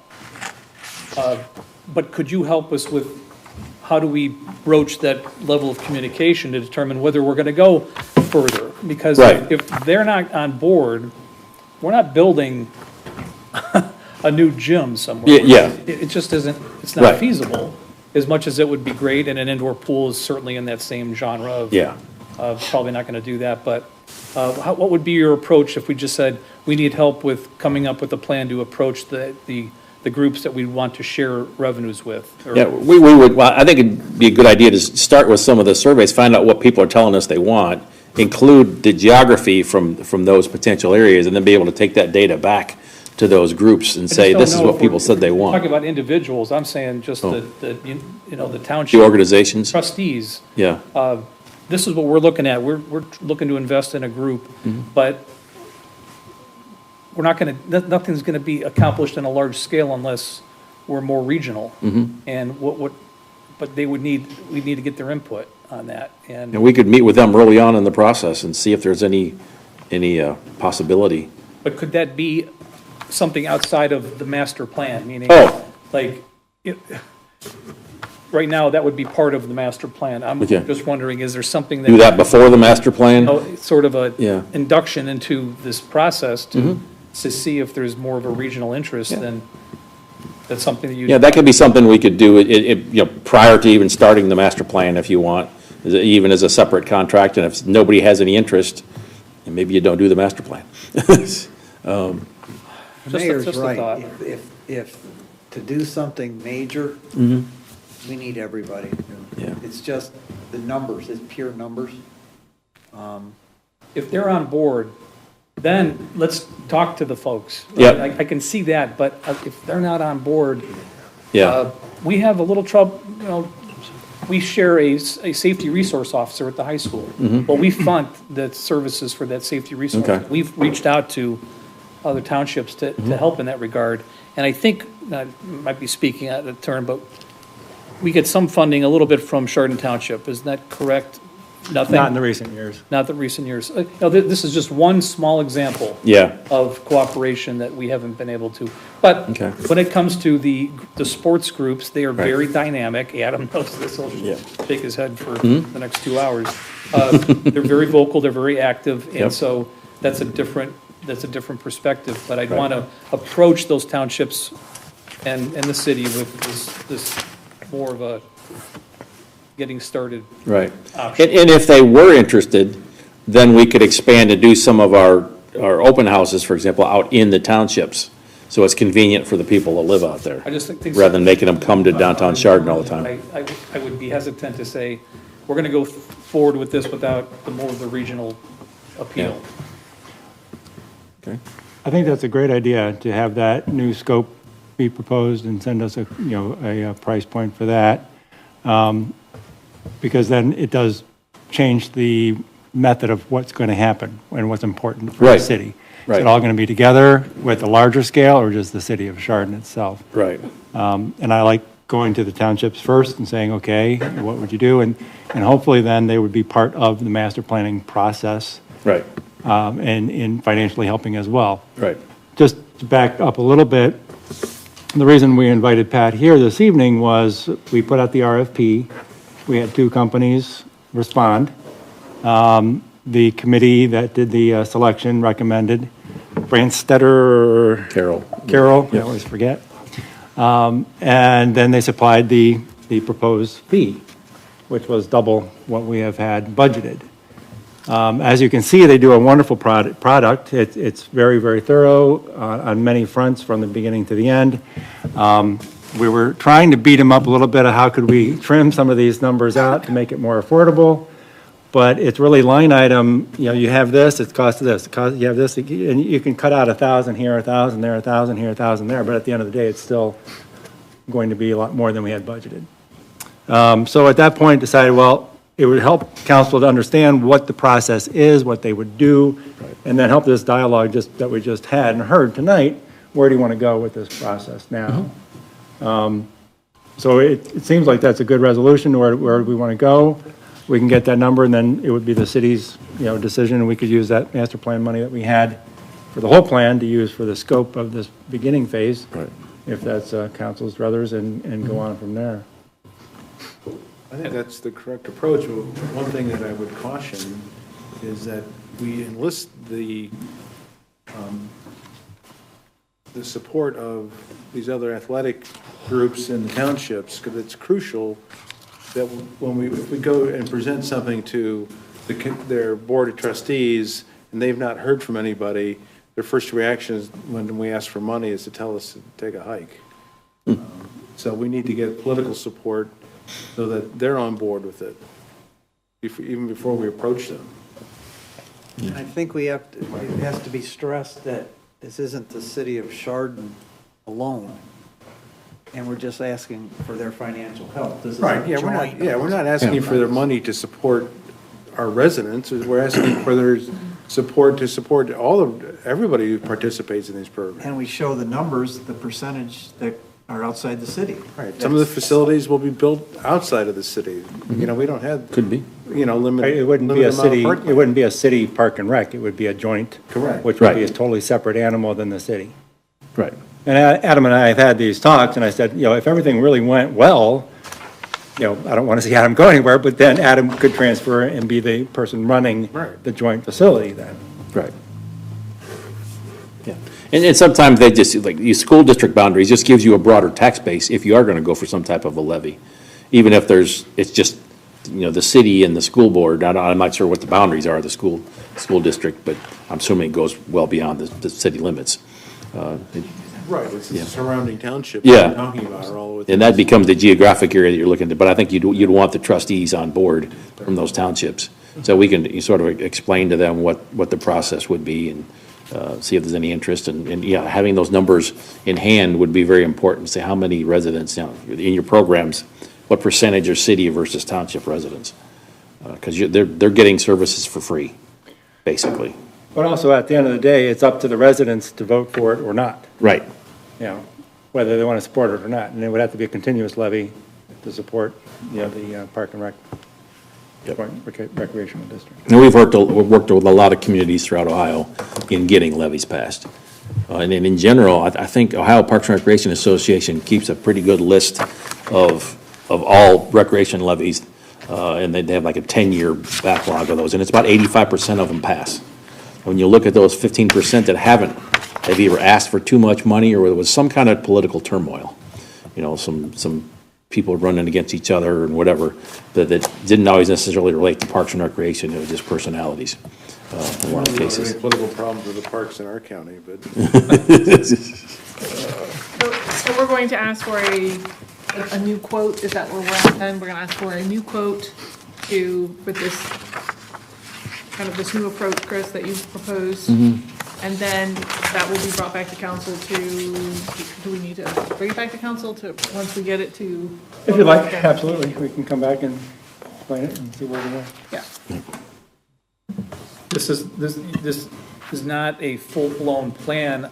It's the getting the, as best we can, an answer from these folks. It's a precursor to the plan. You know what, we're not saying no, right? Yeah, And then, and I'm just curious as to were we talking about inquiring as to them helping to finance the master plan then too? Or was that still our directive?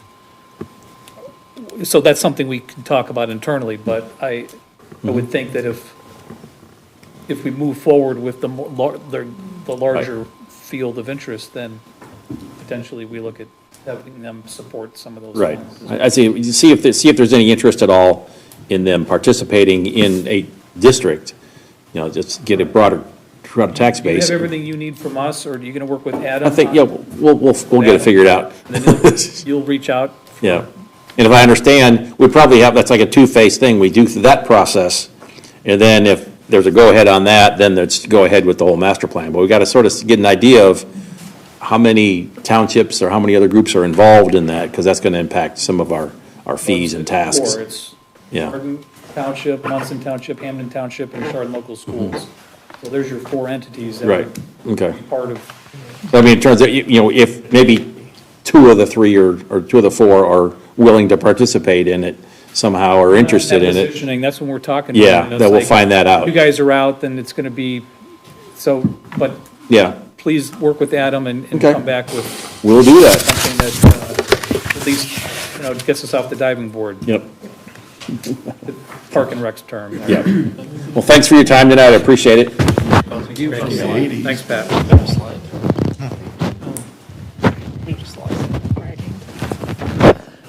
Okay.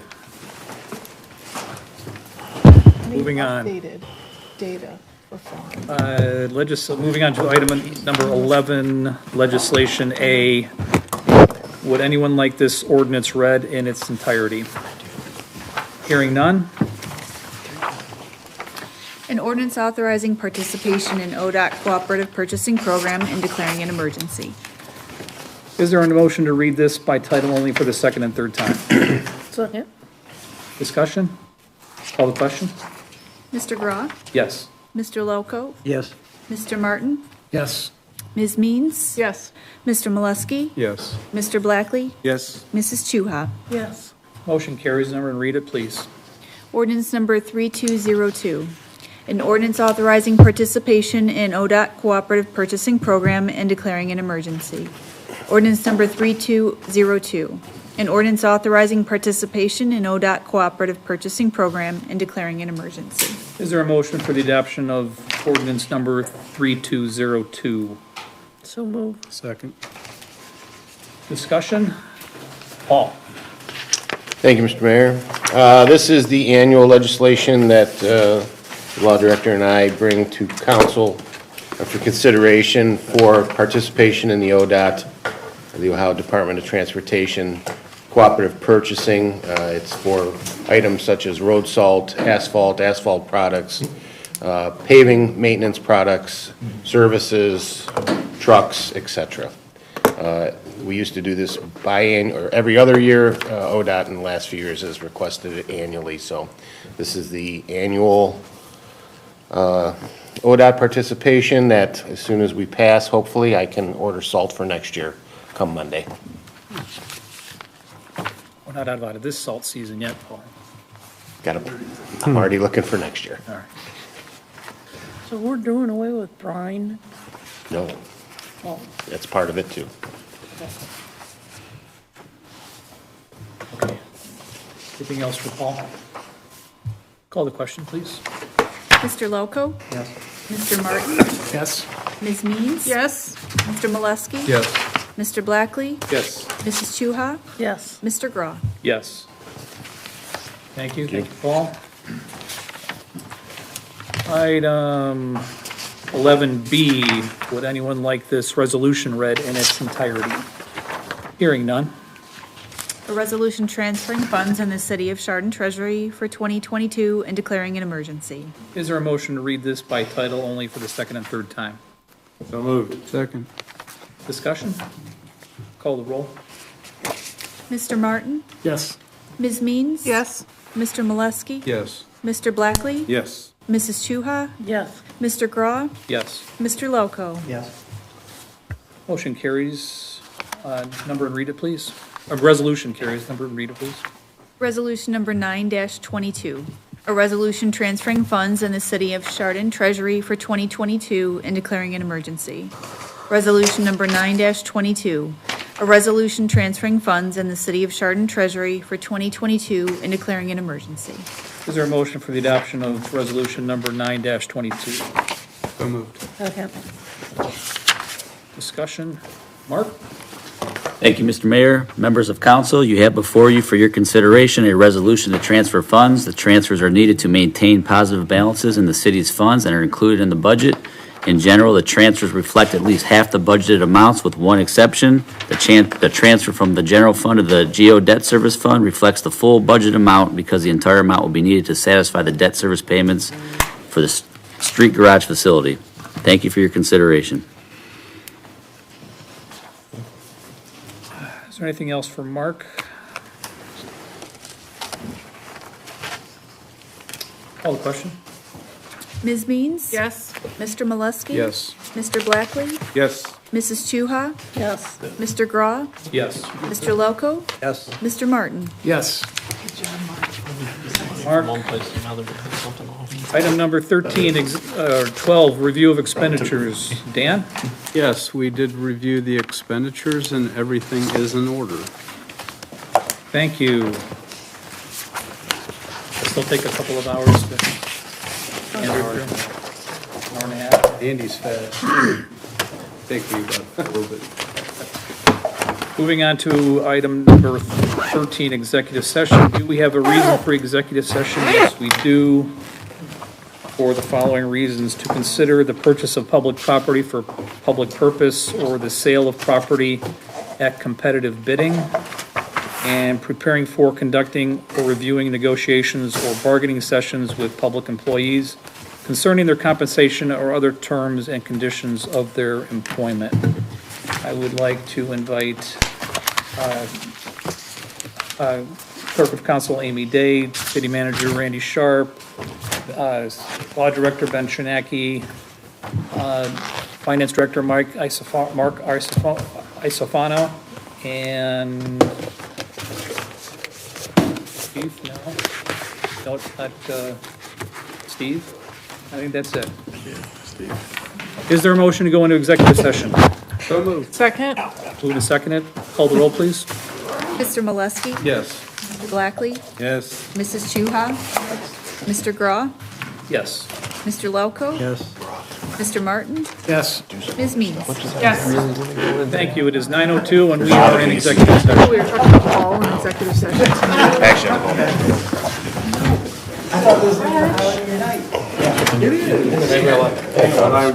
Yes. Wrong. Should have eaten first. Go ahead. On the two. I will be short. I'm 6'2".